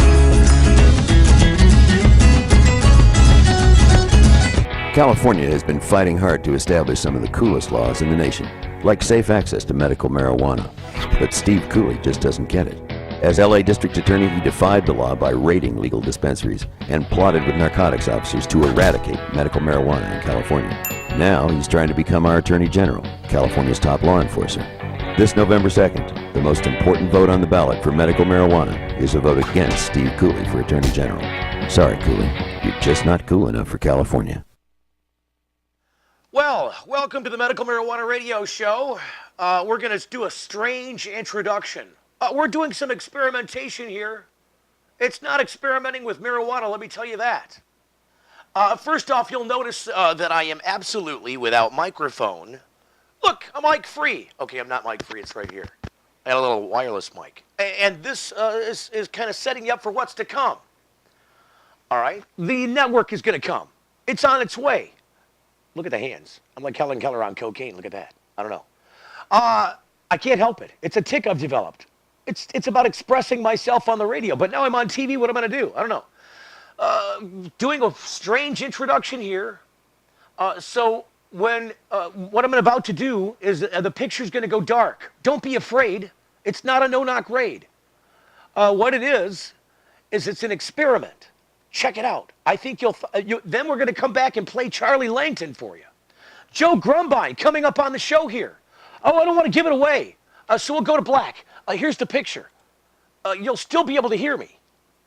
So there's the picture. You'll eventually see me, too. But for now, let's just try this experiment live, shall we? Because it's a strange thing. First, I'm going to grab a smoke. This is tobacco. So I'm going to grab my, trusty cigarette. You can't see me, right? You can't see me at all. But you're about to. I know it's a strange introduction. Just bear with me, because it'll all make sense shortly. And you'll be like, oh, what? That was all this? What was all for that? I don't know. You tell me in the long run. So I'm going to light the cigarette. And then you're going to see me come into the scene. Eventually. It'll take a second, but that's what you're going to see. I'm just going to show you the technology at play here, guys, because it's huge. It's a little windy. Oh, look, let's put a little light on the scene. Look, you seeing some light now? I'll light the cigarette here. It's already... All right. So here's the deal. Hey, look, it's me. Can you see me there? I'm the little guy over here with the light. See me here? And it's hard to see. I can't see you very well. Let's see if I can beam you out. Let's see if I can beam you. Can I beam you? Beam in the camera with the green light. I don't know.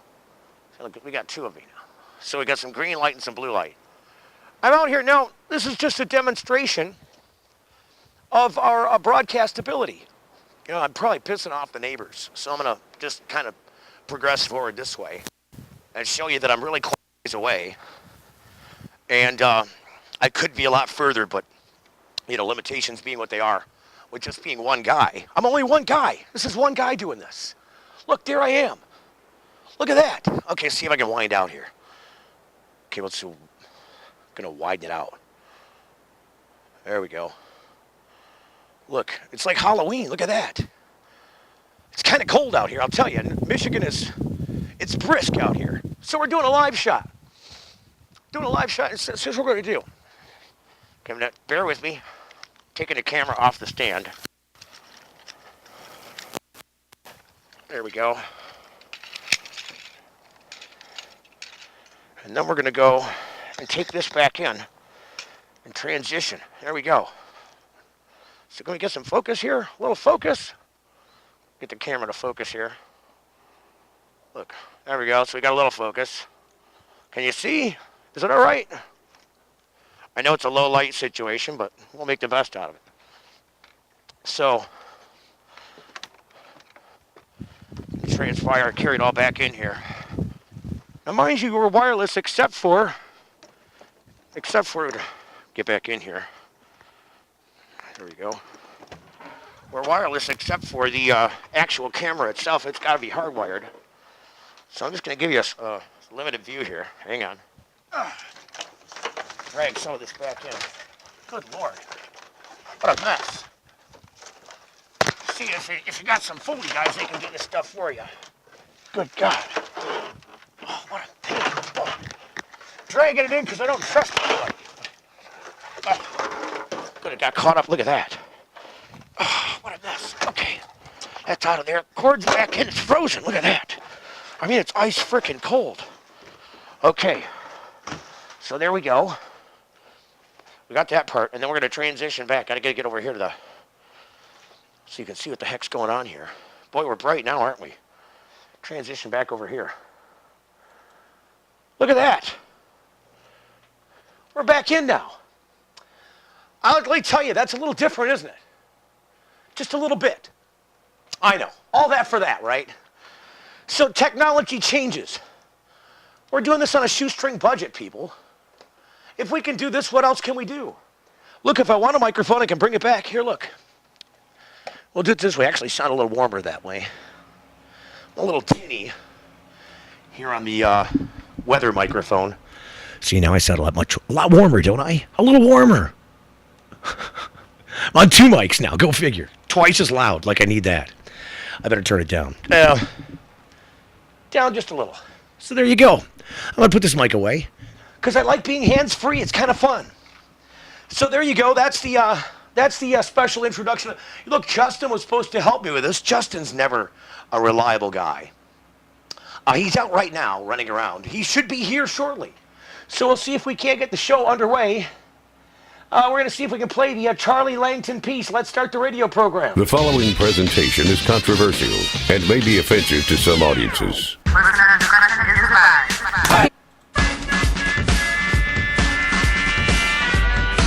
When you see that smiling face, you know what it is. Time to take Let It Rip on the road. Tonight, legalizing pot. That is the topic. Charlie Langton went to Royal Oak to see what Fox 2 viewers have to say about the proposal.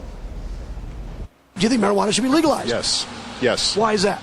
It'll eliminate a lot of problems with the war in Mexico. It'll eliminate overspending from the government. Medical purposes, yes. Others, no. A lot more violence and stuff from liquor than marijuana. I don't know anybody smoked a joint and beat their old lady up. They're still going to use it one way or the other. What kind of message is it saying for our children? I mean, it's kind of like monkey see, monkey do. If everyone in the world is doing pot, then we might as well legalize it. People are doing it, and we might as well make it legal so that we don't have to spend our time and energy fighting it all the time. I think, yeah, some people are taking advantage. You know, medicinal marijuana, everybody needs it, but do you really need it? Marijuana might help that pain there. After watching The Hangover 2, I think marijuana should be illegal. If you were driving, how do you test someone and how high they are? Dogs, not drugs. So you're for dogs, not drugs. Is that what I'm understanding? Exactly. That's the way my mother raised me. Michigan's a great agricultural state, and we could have a nice opportunity to grow some legalized product. Drugs are wrong. Just say no. We might as well legalize crack cocaine, and we might as well legalize ecstasy and all of those other date rape drugs. We might as well just cross the line. What is America coming to? I think alcohol is worse than marijuana, to be honest. No comment.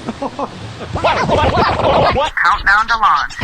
It's the Medical Marijuana Launch commit. Radio show. Guidance is internal. Ignition sequence start. 5, 4, 3, 2, 1. Liftoff. We have a liftoff. Power cleared. We got a roll program. The Medical Marijuana Radio Show is a production of the Medical Marijuana Radio Network. You tuned in to that Medical Marijuana Show. 855-MMM Radio. Keep it legal. Keep it legal. Keep it legal. Keep it legal. Hey. You tuned in to that Medical Marijuana Show. 855-MMM Radio. Folks, Denise ain't here, but let me assure you, I'm hands-free, and it's Monday in Detroit. Okay, Steve is the host with the co-host Denise. Starting at noon Saturdays every week. Yes, we keepin' you legal. Legislators and lawyers, doctors and the growers. The show is for the people. Michigan Medical Marijuana, no hassle. We talk about anything, any issue we can handle. Call us up and let us know what is on your mind. And make sure when you do it legal every time. Hey. You tuned in to that Medical Marijuana Show. 855-MMM Radio. Keep it legal. Keep it legal. Keep it legal. I'm not sure what to do. I don't have the microphone in front of me. I'm just weirded out by that. Welcome to another Medical Marijuana Radio Show. It's strange. Should I keep the microphone up? I'm not sure. I'm just not used to it. The whole television thing is kind of foreign to me. It shouldn't be. I need to turn this other mic down. The other mic was getting in the way. Look, I'm doing the whole iTunes podcast and everything this way. The microphone thing has to be right. If you don't have it right, just don't do it. That's what I've always said. Is the lighting good enough? Can you see me? I guess you can. It's not too bad. The Medical Marijuana Radio Show comes your way every day, Monday through Friday on RadioWeedShow.com. We're proud to bring it to you. We're proud to bring this fight your way because, look, we can't fight the fight without you. This isn't a one-man band. It's not a two-man band. It's not a 10-man band. It's not an army. It's an entire friggin', nation's brigade fighting for this cause. How can our legislators not see it? I mean, it really, truly amazes me. You're watching history go down, national history. I'm just going to bring the other mic back for a second because I'm just used to it. I like it. It's a little warmer. Can I bring the other mic back? I sound better, I think. Don't you think I sound better on the other mic? I think I do. I'm turning this one off for a second. So we got Steph calling. See if we can get Steph on the radio. Oh, we'll just turn this mic off. The heck with it. Let's put Steph on. So, Steph, hello and welcome to the Medical Marijuana Radio Show. Can you hear me? Yes, I can. How are you today, Steve? I'm pretty good. We're testing out some new equipment. Excuse me, I had to turn the other microphone off. I'm actually talking to you. It's very strange. Have you ever seen the guys doing the weather on television? Yeah. And you know they got a microphone on, right? Where is it clipped to? Like the vest? Yeah, they're tied. They got like a tie mic. Right. I'm talking to you on an iPhone, live on the internet, through a tie mic. A wireless one. Great. It's really strange. And then I got headphones on and, I'm on camera. I'm not used to it all. I'm used to doing the radio thing. Welcome to the show. Now, Steph, you called us once before over the holidays, yes? Yes. And I wanted to give you the idea as we let our audience know, because we're going to hit a commercial break here real soon. And we hope you can hang on through the break with us, because this is normally the part of the program where I introduce people what's going on and what's happening. So I think there's only probably a couple of minutes left. I never can see it coming when the commercial break hits. When it hits, it hits. You'll know when it hits because you'll be able to hear the music in the background. And it'll probably be overwhelmingly loud. I'm a one-man band here. Steph, it's just me. It's me, myself, and I. There's nobody else here to help us run it. Justin, he's my carded patient. He's not here right now either. He should be. He said he'd be here. He knows what time the show went on. I don't know why he's not here. Hopefully he didn't get a flat or something. Anyway, on the program today, Steph, get ready because Joe Grumbine. Are you familiar with Joe at all? I'm not sure. Okay, you're probably not. Let me just, part of our audience might not be familiar as well. But Joe Grumbine is a patient in California. He's a caregiver out in California. He's got a partner that he grows with, so they've got a small combined grow out there. He was recently raided a few months back. The feds took him to task. They said, look, we'll give you no time. You just plead guilty to this felony, da-da-da-da-da. He said, no. I'm doing this legally. I'm fighting for our rights here. And a jury of his peers convicted him. You know what, Steph? They hung a freaking tarp between the jury and the defense team. I don't know. How is that even legal? I don't even know. This is the first time I heard about it. Ken Sharkey, people that in mob trials didn't get that kind of protection. I just don't get it. Look, Ken Sharkey, our long-distance producer from the mountains of Colorado, turned me on to the idea that they hung a sheet there. So we're going to get the word from Joe Grumbine. You can ask him yourself how that trial went. He's a convict now. They're going to try and send him off to prison. We're going to see if we can't raise some funds for him to get him back, in good graces with some kind of an appeal. Because don't you think he should appeal? Oh my gosh! Oh, definitely appeal. That's wrong. I don't see how that could even be legal. Stand by, because you're about to get it here on this program. You're going to hear what happened with Joe Grumbine. We'll talk to him in short order. I may have to get you off the phone in order to call him. I don't know. We'll find out. I guess I can probably call him. We'll do it during the commercial break. We'll figure it out. So Joe's coming up on the program. Did you notice? You probably are not tuned in on the internet right now, are you, Steph? No, not at the moment. So we tried out some new equipment. We'll talk about the new equipment and what that means. We've purchased a couple of website addresses. We bought friednice.com, I think. What do you think of the name friednice.com? I don't know. Kind of different. I like that name, actually. It kind of rolls off the tongue. Fried Nice. I thought it was a good publication name if you're going to do some kind of news, or if you even an entertainment magazine. Fried Nice sounds like a good thing. So and it gives all good positive messages, I think. Anyway, so there's that, and then we also bought budtv1.com, budtv1.com, and then budtvnetwork.com. Look, I'm blowing out my microphone. It's because it's right underneath my face. Okay, so we'll talk about that and what that means, because live on this program, if you're not listening live, Steph, you don't know that we just carried KCAA's radios. That's in Loma Linda, California. KCAA radios out there on the West Coast. Lanny Swerdlow does a show called the Marijuana Compassion and Common Sense Radio Show. He's done it since, I think, 2007. I think it's since 2007. It's been a long time he's done this program. It's been for a while. Got to congratulate him. He's the only other program in the nation that does a regular show on the AM radio. Ours is the other exception. So there's he out there in California, and then us on the East Coast here, you got the Medical Marijuana Radio Show, Saturdays from noon until 1 on 1310 a.m. WDTW in Detroit. So we're twins, the only ones like this in the nation, Steph. So we put him on. We simulcast this show live. They're 6 o'clock p.m. on the West Coast. It's 9 o'clock p.m. here on the East Coast, and we picked this show up live, cradle to grave, and simulcast it. Hopefully some people had a chance to call in and say we were from the show. Now, while his show was on, admittedly, some of the show I didn't get to hear because I was preparing for our introduction, which involved some of this new equipment and cabling and stuff. I did a live shot from outside in the park. I thought it was kind of cool. Did you see that? You didn't see it? No, I haven't. I don't have access to So we got some wireless stuff. We were playing with the wireless gadgetry and showing you how we can we can do real television.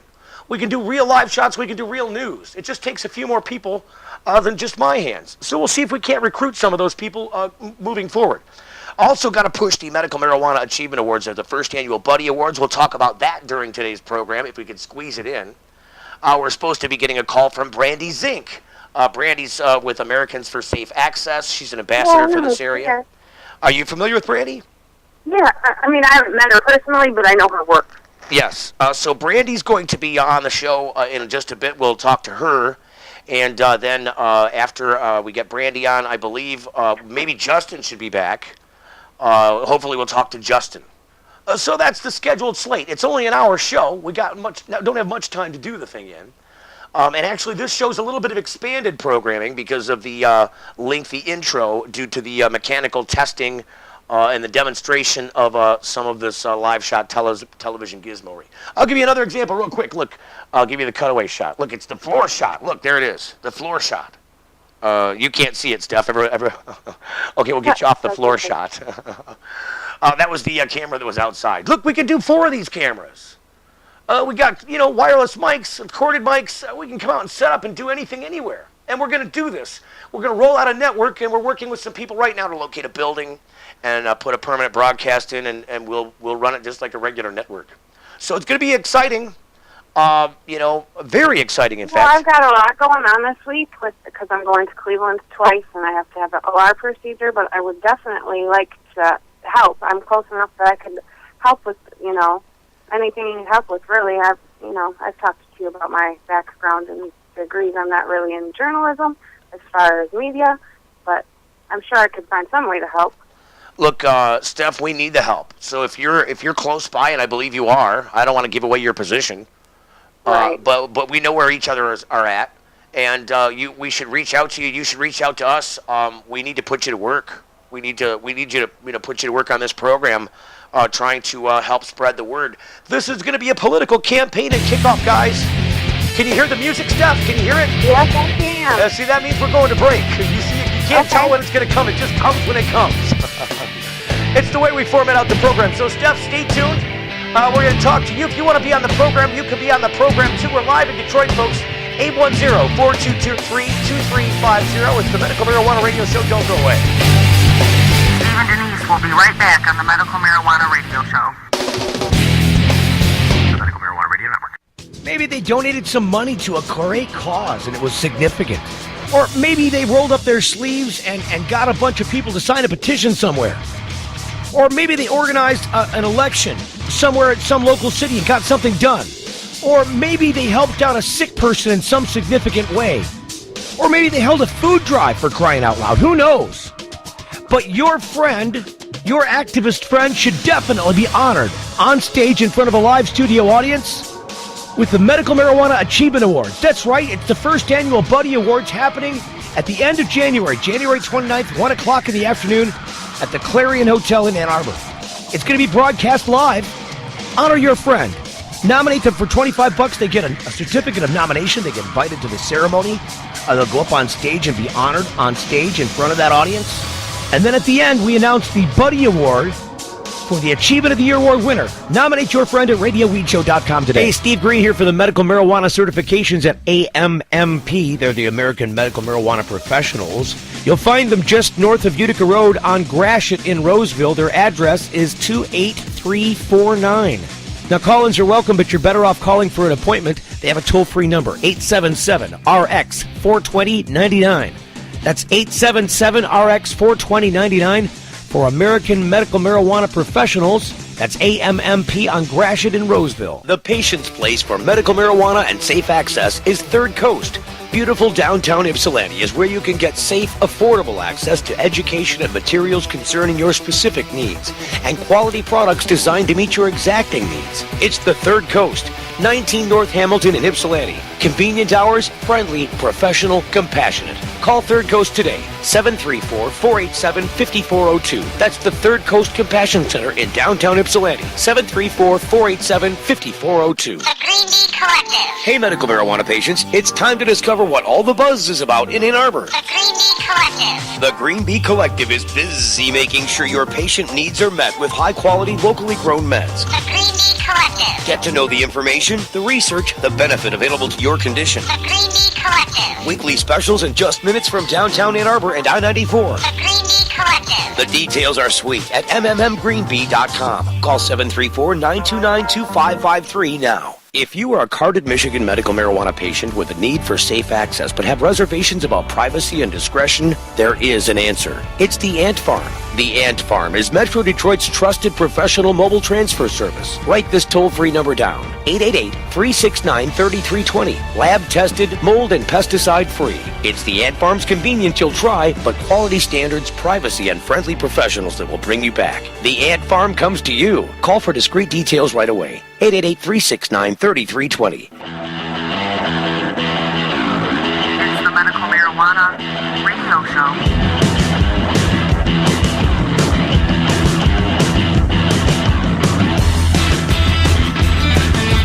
Hey, welcome back to the Medical Marijuana Radio Show. We come your way Monday through Friday on RadioWeedShow.com. On the weekends, you can reach us on AM 1310, Detroit's Progressive Talk. It's WDTW.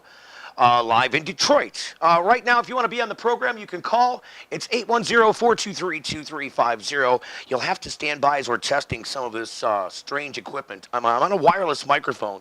Welcome to the program, Joe Grumbine. Joe, thanks for coming on the Medical Marijuana Radio Show, buddy. Hey, thanks for having me. Joe is on the line with Steph. Steph, are you still there? Yes, I am. Awesome. So we got a three-way going on here. It's an awesome thing. Joe, I was familiarizing Steph with your plight. Can you familiarize our audience in a nutshell and tell people, because a lot of people out here don't know about your situation, and I want people to understand that this could be them. Yeah, absolutely. That's probably the most important thing that anybody could understand. I was operating a medical marijuana collective in California, as I thought was protected by California law. I was raided and subsequently charged. And given a huge bail, and I was offered a no jail deal, which I refused, and ultimately was denied my medical defense by the prosecutor and the judge. And this is kind of a huge fast forward through a long and arduous, almost 2 year long battle. But ultimately, we won in the Second District Court of Appeals. The appellate court ruled that they couldn't take away my defense. The judge was furious with that ruling and continued to pursue this case in a, the only thing I could say it was a surreal kangaroo court. It was a crazy trial that lasted 18 days, cost the taxpayers millions of dollars altogether, and ultimately got me convicted of 12 counts of sales. And how this is important to everybody is the state has been trying, and when I say the state, I mean the district attorney's offices of many of the counties and the White Paper Sheriff's Department Association have been trying to eradicate medical marijuana, especially when it comes to the dispensaries and the delivery services. And their opinion is that it's all a sham and that it's all just illegal sales. You're all hiding behind the skirt tails of medical marijuana. It's a shield. That's all it is. Supposed to be, yeah. Yeah, that's what they're saying. Well, I mean, Yeah, so they're saying that it was all a big dog and pony show to, in their eyes, I was out there just trying to make millions of dollars. And, by threatening my witnesses and suppressing the evidence and losing evidence that they stole or that they raided, and the judge, heavy-handed to the defense and coddling to the prosecution, ultimately got his conviction. How about lying to the jury? How about lying to the jury in the now you're familiar with Sharky, aren't you, Joe? You know Sharky? Sure. So Sharky's been kind of a long-distance producer of the show. He's been coming on in the background from what limited means he's got out there in the mountains of Colorado. I think that's where he's at, right? I think so. Okay, so he's been trying to help us with guests and keeping in touch with people like you. Joe, Ken tells me, Sharky tells me that that they actually hung a tarp between the jury and the defense team. Yeah, what it was a movie screen, and originally the first couple of days they were showing videotapes of the the undercover buys, and they had the movie screen on the farthest wall from everybody, so the audience, the gallery could see, the prosecution could see, the jury could see, we could see. But the court reporter complained about the sound of the fan from the movie projector, and so the judge turned the movie screen to where it blocked the gallery from seeing anything, and so the jury was able to see it. But that only lasted about a day and a half, and then we luckily were able to pack the courtroom with enough supporters to keep that from happening. So they moved it back at one point. But yeah, it was just a way that they were able to exert their control. One of the supporters got kicked out, and the prosecutor actually lied to the judge about she made claims that were just completely unfounded, and lied under oath about it. I mean, it was really, I was taken aback by the cops. I mean, I know cops lie on the stand, but to watch the prosecutor just literally bold-faced lie. They gave one of the witnesses full immunity, and he got up there and lied. And then, they turned around and accused us of lying. And it was just really, had I been able to write the most scary, twisted story that would be a suspense thriller, I would have never come up with the things that happened in this court. I never would have thought that they would be believable. It was just an insane, expression of the justice system's willingness to do by all means possible to get their conviction. But what they did, what this is all about, was they got a conviction against the sales in a dispensary atmosphere. And what's ultimately going to happen, I'm going to appeal this, and I'm going to win it. And when I do, it's going to set the case law that's going to keep them from being able to do this to other people. I certainly hope so, Joe. I really hope so. Here. I just want to say that, these are the kind of stories that scare patients like me. I already live in isolation as a patient, but, it makes the patients want to go even further into isolation out of fear. But then again, we need to stand up. We need our dispensaries. They are vital to us. They protect us. They protect us from the streets. They protect us from harmful things in medicine by testing the medicine before it's sold. It's vitally important to patients. It's a secure, safe environment. Exactly. Well, that was the thing that was really the most shocking of this whole ordeal was my collective was known for its compliance. We were known for being a safe and affordable and quality and the whole thing, and we had a reputation in the community. And what happened was, when they come in and they raid, part of the reason they do that is to literally scare everybody away. And it works. And unfortunately, the caller is right. When they see this happen, a lot of people literally got scared and they went back to the underground. And, what I'm trying to do is get people to realize that if we all stand up and we all stand together, when I got out of jail the first time, after the raid, we had probably 50 patients come together, and they all donated what medicine they had, and they baked edibles, and they brought in their tinctures yes. so that we could open back up again. You see, it was really such a That's the American touching spirit. story. We need that. We need more of that, Joe Grumbine. We need more of that American Exactly. spirit. People just do not understand how loving and caring patients are. We are good people. Exactly. We stand together. We try to help each other out. That's why nobody even argues about the fact that these businesses should be nonprofit and are nonprofit.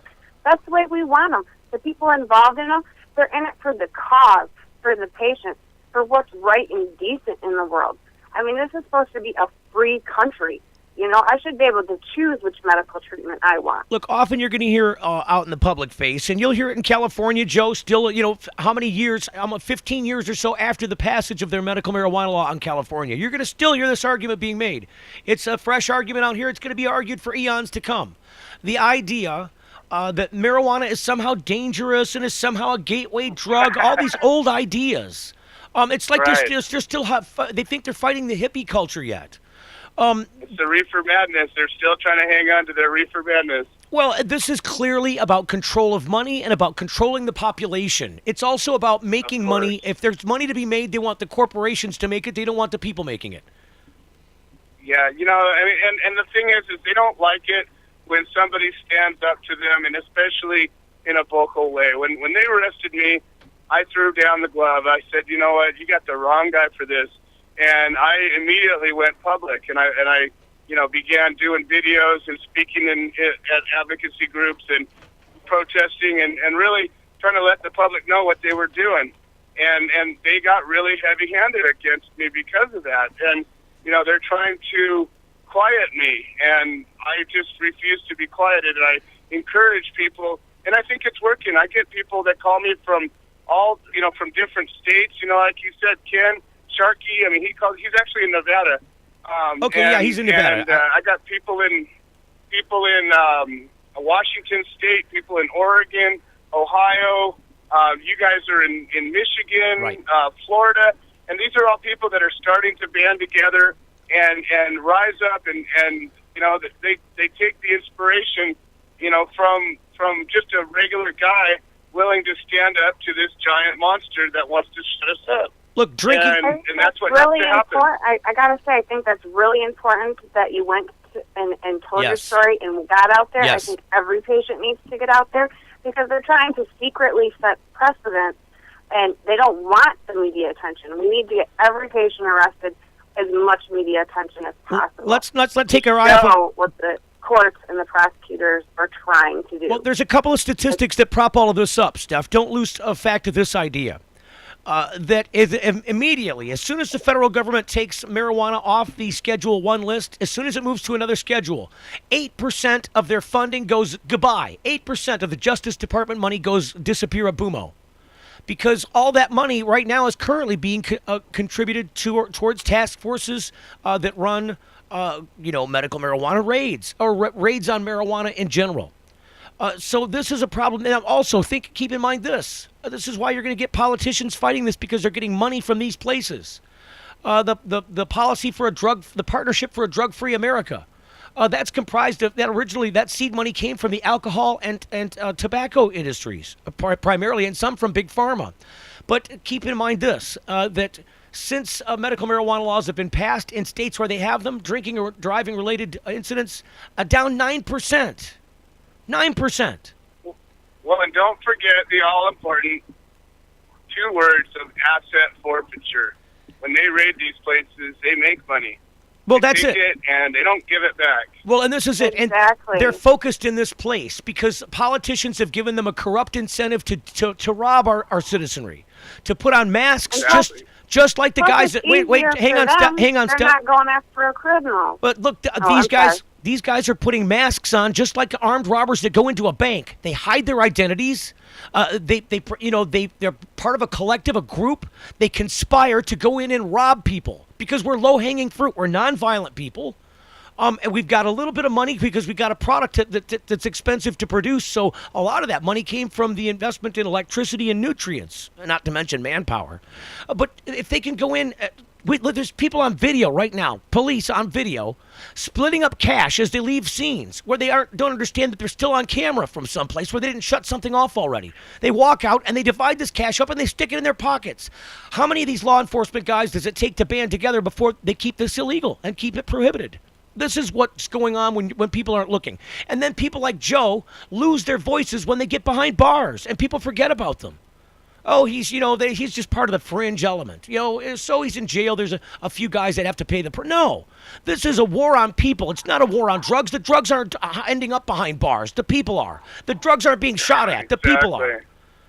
And that's what it's no longer a free country. I mean, what happens to a free country where in the privacy of your home you were free to be and do what you wanted as long as no harm came to another. That's right. Basically. I mean, that's the principle, isn't it?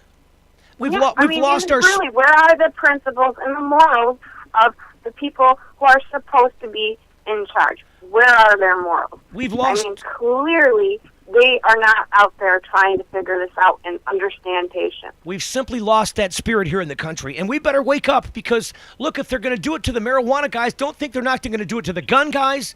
They're not going to do it to the abortion people, the people who are pro-life, are pro-choice, I mean. They're going to rip people apart. It's like that old German poem. First they came for the communists, and I wasn't a communist, and I didn't say anything. And then they came... for the union guys, and I wasn't a union guy, so I didn't say anything. Right. And then they came for me, and there was nobody to speak for me. That's correct. And that's what's happening. They're coming for us one at a time, and nobody's getting up. And I mean, there's isolated pockets of protest, and isolated, and I think we're slowly gaining on it. I think little by little, one or two people every day rise up and say, you know what, enough, I've had it. And I think we're gaining support faster than we're losing it, but man, I just hope it's going to be enough, and I hope it's going to be, I hope it's going to be fast enough because there's 500,000 people every single year that get arrested for pot in America, and people don't understand how many people that is. Well, of those people, many of them end up doing time, and it's just horrible. Not to mention, Joe, they do 70 to 80,000 of those no-knock, mask-berated raids every year. Yes. I mean, 70 to 80,000 of these go down on our citizenry. Well, you know what they've been doing lately, and I've had it happen to me twice in the last 2 years, is the sheriffs have showed up at my house, banged on my door, and claimed that we dialed 911, and we didn't. And they claimed there was a 911 call, and they were just checking up. Well, they were looking for some reason to come in, and it was crap. I mean, I know we didn't call anything. Nobody had even gone near the phone. Well, it's kind of hard to do that when you walk up into a place that doesn't have a phone line, isn't it, Joe? That's the place here. Exactly. It's really hard that way. It makes me mad. This is the other tactic. Police lie all the time, and this. Look, again, I can't always fault the police. If my paycheck depended upon me going down the street and calling in an anonymous tip so we could get into some guy's house that we didn't have any other way to get into so we could keep the money that we need to keep our kids going to college and our mortgages paid, I'd be doing the same damn thing. I couldn't say I'd go to... Well, it's interesting. I've had a lot of experience now being arrested, being raided, and all the cops that have been around. And you know what I hear mostly? And I don't really believe it because I think it's just a cop-out. But they say, oh, we're just doing our job. This is stupid. We wish we didn't have to do this. But then when you actually watch them do it, they're loving it. They're having fun. They're hopped up on the adrenaline. The adrenaline rush of busting into somebody's house. Hey, and honestly, these guys are bullies. Who shot the dog? Did you get the dog yet? Who shot? No, the dog's still running around. Pow! There he is. There you got him. Good shot, John. That's just how they are. Exactly. It just makes me sick. I've seen it. They're sadists. It makes me sick that we've got. Look, our police. We should be loving our police. We should be caring for our police because we depend on. They should be our friends. They should care about us. We're their weak citizens, the ones they're supposed to protect. We depend upon them for our safety and security. That's correct. Safety and security. And you know what's funny is I could not think of a single situation that I would call a cop for, ever. Okay, guys, we're going to get ready to go to break here. I hope you can hang on because there's so much more to talk about. We've got about 10 minutes left in the next segment. Can you guys both stick around for this segment? Can you? Hello?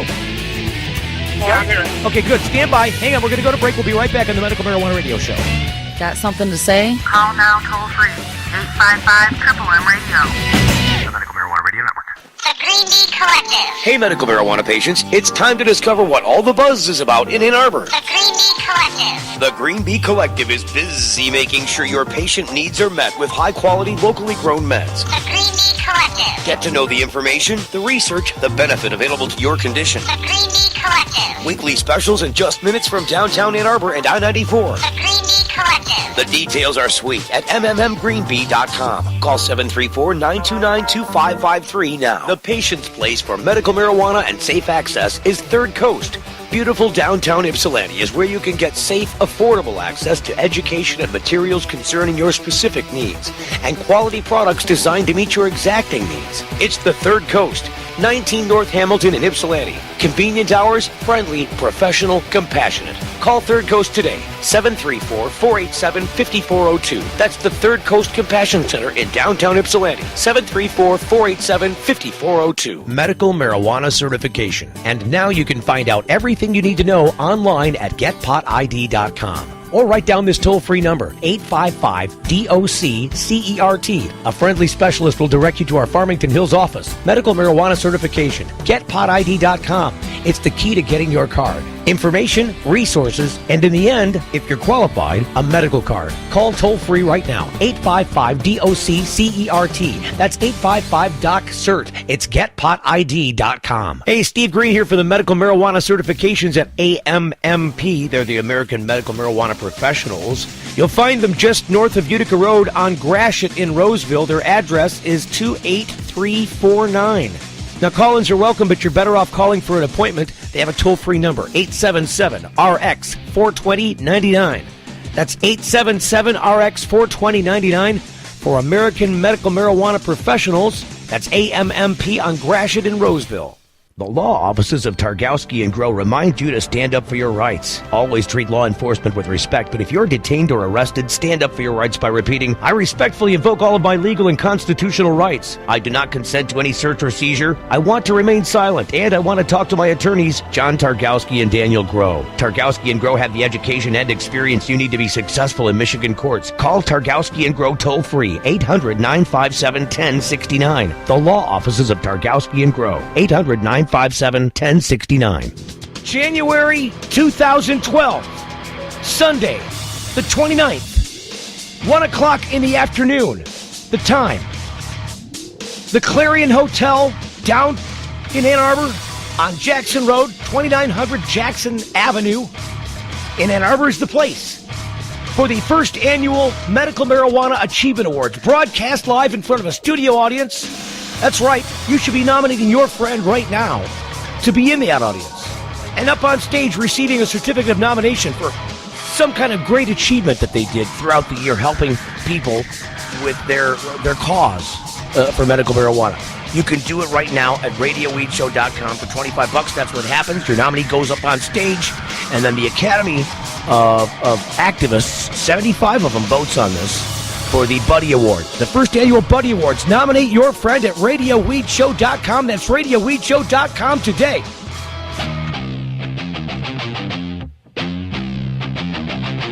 It's the Medical Marijuana Radio Show. Welcome back to the Medical Marijuana Radio Show, Monday through Friday, right here on RadioWeedShow.com, and on the weekend, Saturday from noon until 1 on AM 1310. It's Detroit's Progressive Talk, folks. With us on the phone, please welcome Matt Abel and Brandy Zink. Also still on the line from the last segment, Joe Grumbine, and also a patient, I believe, out in the area, a caller to the show, Steph. So welcome to the show, folks. Hi. Thank you. Hey, Steve. Hey. So, how's it going? Joe, it's terrific. Thanks for coming on the show, you guys that have just joined us. We were talking with Joe Grumbine. Joe's been recently convicted in California. Of just, what is it, growing marijuana? There's 12 counts of growing? No, I was actually convicted of sales. Sales. Okay. Yeah, 12 counts of sales. Now, Matt Abel's an attorney. He's with Cannabis Council here in Michigan, correct, Matt? That's right. And so are you familiar with Joe's case at all out there? Have you heard about him? Yeah, well, Sorry to hear about that, Joe. My understanding is that part of the problem was that they kept good records. You know.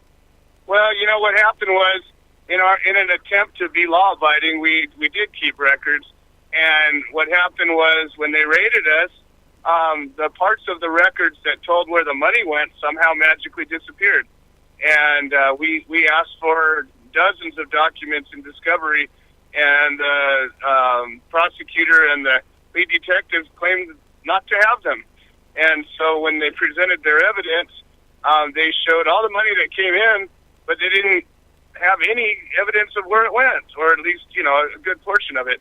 And that was part of the reason that we were convicted, is they tampered with the evidence. They disappeared a lot of items that would have clearly shown that we were acting in accordance with the law. Matt Abel sees the meat grinder of this on a daily basis, day in and day out. Matt, the legal process is not a pretty one, this sausage maker, is it? No, not at all. And it seems to have been a lot of kicking and screaming the last 2 years since the medical marijuana law took effect. And, you know, there are nearly 150,000 patients now. And, or is it 3 years now, I guess? It took effect, beginning of 2009. Took effect in January of 2009, so 10, 11, 12. Here we are 3 years later, 150,000 patients, that's 50,000 a year, but a lot of people have said that if they knew it was going to be like this, they never would have started growing. Yeah, look, I wouldn't have done it. I wouldn't have done it. I can tell you I would not have done it. Right. Some bullshit, some minor technical violation where they're prosecuted for felonies, and that's really unforgivable. The law was intended to protect patients, and it has not been used that way. And this is the way it's been all over the country. They come after you tooth and nail, spending the people's money, the taxpayers', hard-earned cash, by the millions, federally putting people in prison, and in every state doing the same, and relying on states to do most of the dirty work. The feds just come in when you need the extra help in the hands and the permission. Well, it's interesting. I was a cultivator since the 80s, and I actually took on my first patient in the late 80s, and, there was no medical law, and I never had a problem. I never hurt anybody. I never got in trouble, and I had plenty of medicine for myself and for the patients I took care of. And then when the law passed, in California, it was back in 96, so that was, 15 years ago, and I didn't buy into it for a long time. I thought, there's no way we're going to have the protection that it says. And I was, I felt glad when I heard all the raids that happened, and, and even when Ed Rosenthal got taken out and so many people got taken out, I said, well, I'm glad I'm not sticking my neck out there. But then finally in 07, I think it was, I finally did stick my neck out. I says, well, I think it's, we had SB 420 come in, and I felt we had the protection, and, it wasn't until then that I got arrested for my first time in my life. I'm 45 years old, never had a problem with law enforcement ever. And now, I just got convicted of 12 felonies and doing the same thing I've been doing for the last almost 30 years. It's absolute lunacy. And so, look, we're fighting back in this state. We're about to announce a big campaign to decriminalize here in the state of Michigan. Is that what's going on? Well, it's more than that, Steve. It's a constitutional amendment to repeal marijuana prohibition for adults 21 and over. Excellent. With no limits, and, no regulation, and no taxation. I'm sorry, say that one more time. I overcut you there. It's a constitutional amendment to repeal the marijuana laws as they apply to any adults 21 and over, period. There are no limits on quantities, on time periods, on strength, on nothing. So, it's a plant. Full on, yeah, it's perfect. And the reasoning behind this is what, Matt? Well, first of all, a little history. Michigan was the first state to repeal alcohol prohibition, and so we think it's incumbent upon us to set the trend for the rest of the country, or at least to move in that direction. So there's some history. There is some history there. And we looked at decriminalization and got lost in the details of the finer points, and we thought we'd even lose some voters who aren't interested in the details and just say to us, look, just legalize it. And that seems to have been what we've been hearing from the populace lately is just legalize it. And so we thought that's the cleanest and most easily explainable and defensible position. It's the right answer, frankly. Well, it should have been the right answer all along. We shouldn't have had to pass special rights for medical people because cannabis is a good medicine. Well, it is good medicine, absolutely. But unfortunately, the medical patients are being harassed through the medical marijuana law. This will really protect patients. Well, because it takes the criminality away. This is the same thing as a strawberry plant or if you're growing watermelons or corn. That's right. Yep. What a brilliant strategy. It doesn't make you, as long as it doesn't mess you up too much to drive, and that's true of any substance. Well, you look, driver responsibility is a personal one, and nobody should ever do anything that's going to impair their ability to, perform behind a motor vehicle. Absolutely. You shouldn't drive if you're too tired. Driving is something that I know a lot of our enemies try to use as a silver bullet. But the reality is, you should never drive if you're not capable, no matter what. If you're sick or tired or on any kind of medication that might impair you, then you shouldn't do it. But if it doesn't impair you, it shouldn't be a problem. It's a personal responsibility. This is going to be a big election year. I just wanted to jump in here and say, as a patient, I do take it as a personal responsibility. I don't drive myself personally because of the medicines that come from the doctors. Not only just the medical marijuana, but actually the other medicines prescribed by my doctors, and it's a patient's responsibility like any other person's. Look, it says no heavy equipment for a reason. Right. May make you drowsy. Hey, pay attention. So don't use common sense. And don't use with alcohol. Exactly. It's going to just make it worse if you use it with alcohol. Alcohol makes everything worse. Right, well, I see this whole issue as being an issue of public safety, and that the prohibition of marijuana shouldn't be it's a criminal issue, and it's really being treated as a criminal issue. It rather should be treated as a public health issue. Yes. And so this approach will certainly treat it that way. Thank you for highlighting that, Brandy, because that's an important note to take pay attention to. It is a public health issue, and it's not a criminal issue. It doesn't become the crime is prohibition here. Absolutely, there's no doubt about it. And in fact, in the criminal code, it's in the health and safety code where the actual charges come from. Right. You were trying to say something, Brandy? Repealing prohibition will improve our public safety by cutting the profits out of the drug cartels, and will help reduce violence in our communities. I've been playing a commercial. Noticed that on ACE's website, there's a commercial against the guy that's running for the Attorney General's office out there. Have you noticed this at all, Brandy? No? In California? Yeah, there's a commercial that's actually on the ASA website, and I'll play it for you. I'm gonna play the audio. Stand by. Here we go. California has been fighting hard to establish some of the coolest laws in the nation, like safe access to medical marijuana. But Steve Cooley just doesn't get it. As LA District Attorney, he defied the law by raiding legal dispensaries and plotted with narcotics officers to eradicate medical marijuana in California. Now he's trying to become our Attorney General, California's top law enforcer.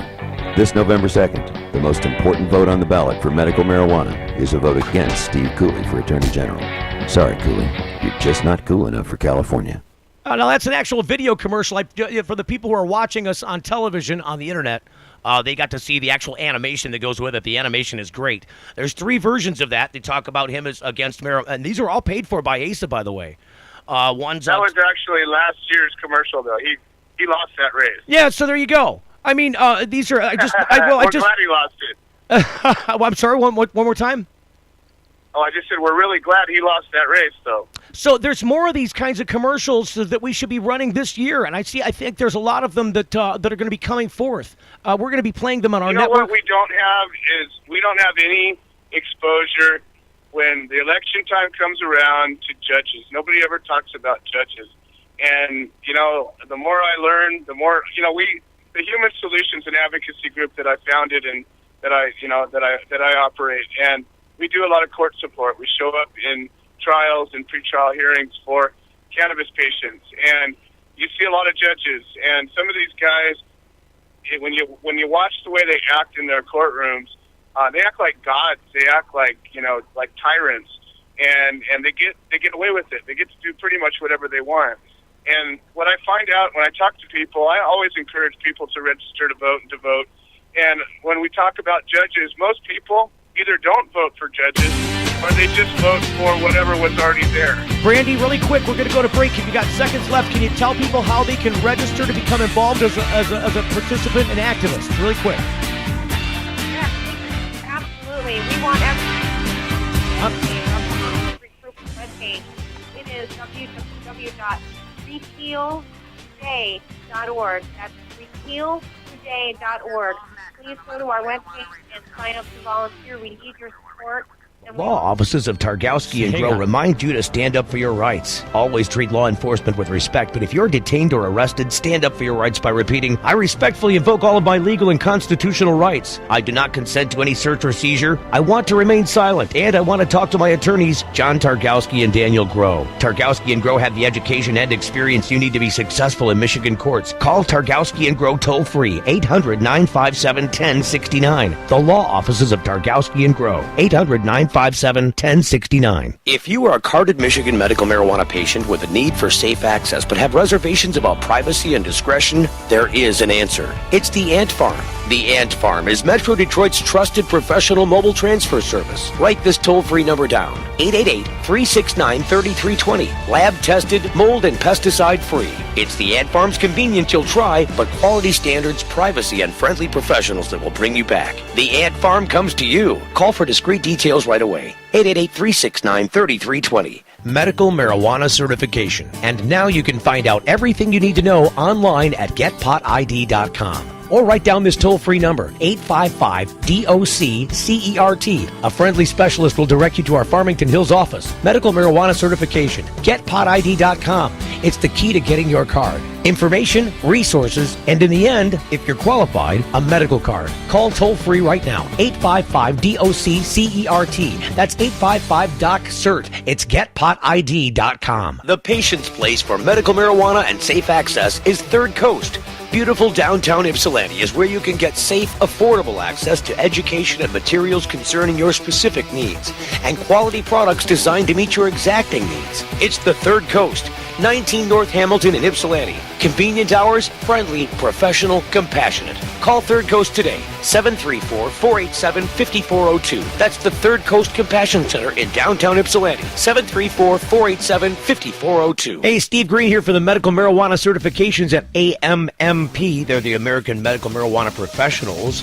You'll find them just north of Utica Road on Gratiot in Roseville. Their address is 28349. Now, call-ins are welcome, but you're better off calling for an appointment. They have a toll-free number, 877-RX-420-99.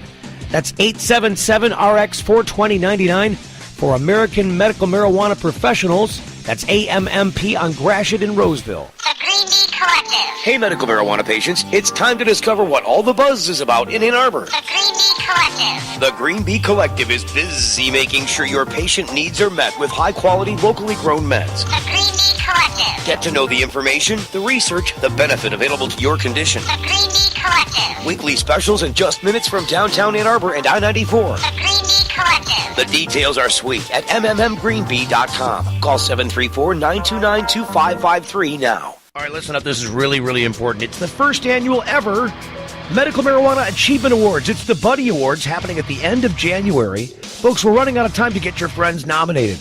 You should be nominating your friend. You and your friends should be in the seats at the ceremony, live in front of that studio audience. It's going to be broadcast live, guys. It's happening at the end of January. We're running out of time. January 15th is the deadline for nominations. You can do this today. Nominate your friend right now at radioweedshow.com. For $25, your nominee will be invited to the ceremony and honored on stage with a presentation of a nominee certificate.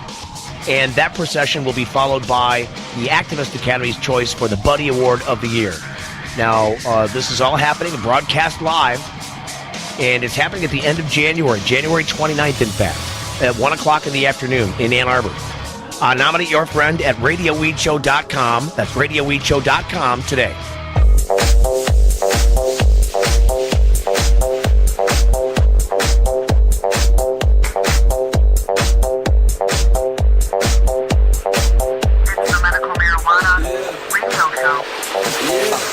Hey, welcome back to the Medical Marijuana Radio Show. Just moments left in the program. I didn't want to lose fact of who we're out there fighting for. It's you, guys. It's you as we go forward in this new year. Happy New Year, and it's going to be a happy New Year. Believe you me. We're fighting for you. It's going to be the Repeal Marijuana Prohibition Act of 2012 in Michigan. Brandy, how can people come involved as an activist, a volunteer, a go-getter, a name signer? Oh, thank you, Steve. I'm so glad you asked. Our website is www.repealtoday.org. That's repealtoday.org. Please visit our webpage, volunteer, register at our website where you can download the materials that you need to use for your local organizing and activism. And please send your donations payable to Committee for a Safer Michigan. That's Committee for a Safer Michigan, and you can email us today.org. One more time. Go ahead. That's Repeal Today. REPEAL today.org. There we go. Now, you say make checks payable. Is there an address they can send it to, or they want to email you for the address? Yes, please send your contributions payable to Committee for a Safer Michigan at 2930 East Jefferson Avenue in beautiful Detroit, Michigan. Yes. 48207. Thank you so much, Brandy. Matt, you got any parting words? Yes, I want to thank you and everyone, wish everyone a happy new year, and to say that 2012 will be the year that we repeal marijuana prohibition in Michigan, and we need your help and support. This is a grassroots effort, and this is a power to the people, and we really need people to sign up and volunteer. Please go to our website, repealtoday.org. Tell all your friends, tell everyone you know. We need your help, we need support, and we please send your contributions to Committee for a Safer Michigan at our address in Detroit. Yeah, and this is the way we can stuff a sock in Bill Schuette's mouth once and for all. Absolutely. Thank you so much, Brandy Zink. We're joining a national effort, too. So Michigan will not be standing alone in this. We're joining a national effort, and we're going to really have an honest conversation about the harms of marijuana prohibition, and we need everyone to please sign up again at repealtoday.org. We need to hold the Obama administration their feet to the fire about this through the whole campaign. So thank you, Brandy Zink from ASA, Americans for Safe Access, and from the Cannabis Council out in Detroit, Michigan. Yes, Steve. Thank you very much, Steve. Thank you, Matt. Do you get any parting words, Matt? Well, Steve, we're pretty excited about the momentum behind this movement, and it's time for a big change. You know, it's been a long time coming, but we're almost there, and it's not the time now to lay back. It's the time to push onward and put an end to this. Matt, how can people get a hold of you and the fine attorneys at Cannabis Council? Can they get a hold of you? Well, sure, Steve. The number here in the office is 313-567-4724. 313-5. Go ahead. 567-4724. Terrific. Thanks, you guys, for coming on the show. Don't be a stranger. We'll be talking to you, I'm sure, very soon in the near future as we push this campaign forward. Thanks, Stephen. Thank you. All right, terrific. Back to Joe Grumbine. Joe, how can people support you? We need to raise funds for you, please. Yeah, absolutely. We've put together a trust fund for the appeal, and we're putting together a legal team. The trial attorneys are currently filing all the precursory motions, but we really need to get some quality appellate attorneys. And so the Human Solution has set up a fund. It's a nonprofit organization, and the website for the Human Solution where you can donate it's thehumansolution.org, but there's a dash between human and solution, so it's the-human-solution.org. We also have a presence on Facebook, and my name, Joe Grumbine, is also, if you just Google it, there's all kinds of videos and a Facebook presence that brings all this attention. Now, if you go to the Human Solution website, there's all kinds of ways to participate. If you want to get involved with court support or working with local activists in your Joe, area. we're going to run out of time. Hurry up. Yeah, absolutely. The-human-solution.org, or you can contact me at 951-436-6312. Thank you so much, Joe. We're going to wish you well, and we hope to talk to you sometime very soon in the new year. We're going to raise some funds for you, buddy. Fantastic. The sentencing occurs on January 11th, a little more than a week from now. We'll be looking out for you, bud, and keeping you near our hearts. All right. Steph, thanks for coming on the show. It's the Medical Marijuana Radio Show. We got to go. We're out of time, folks. The Medical Marijuana Radio Show and RadioWeedShow.com are trademarks. Copyright 2011.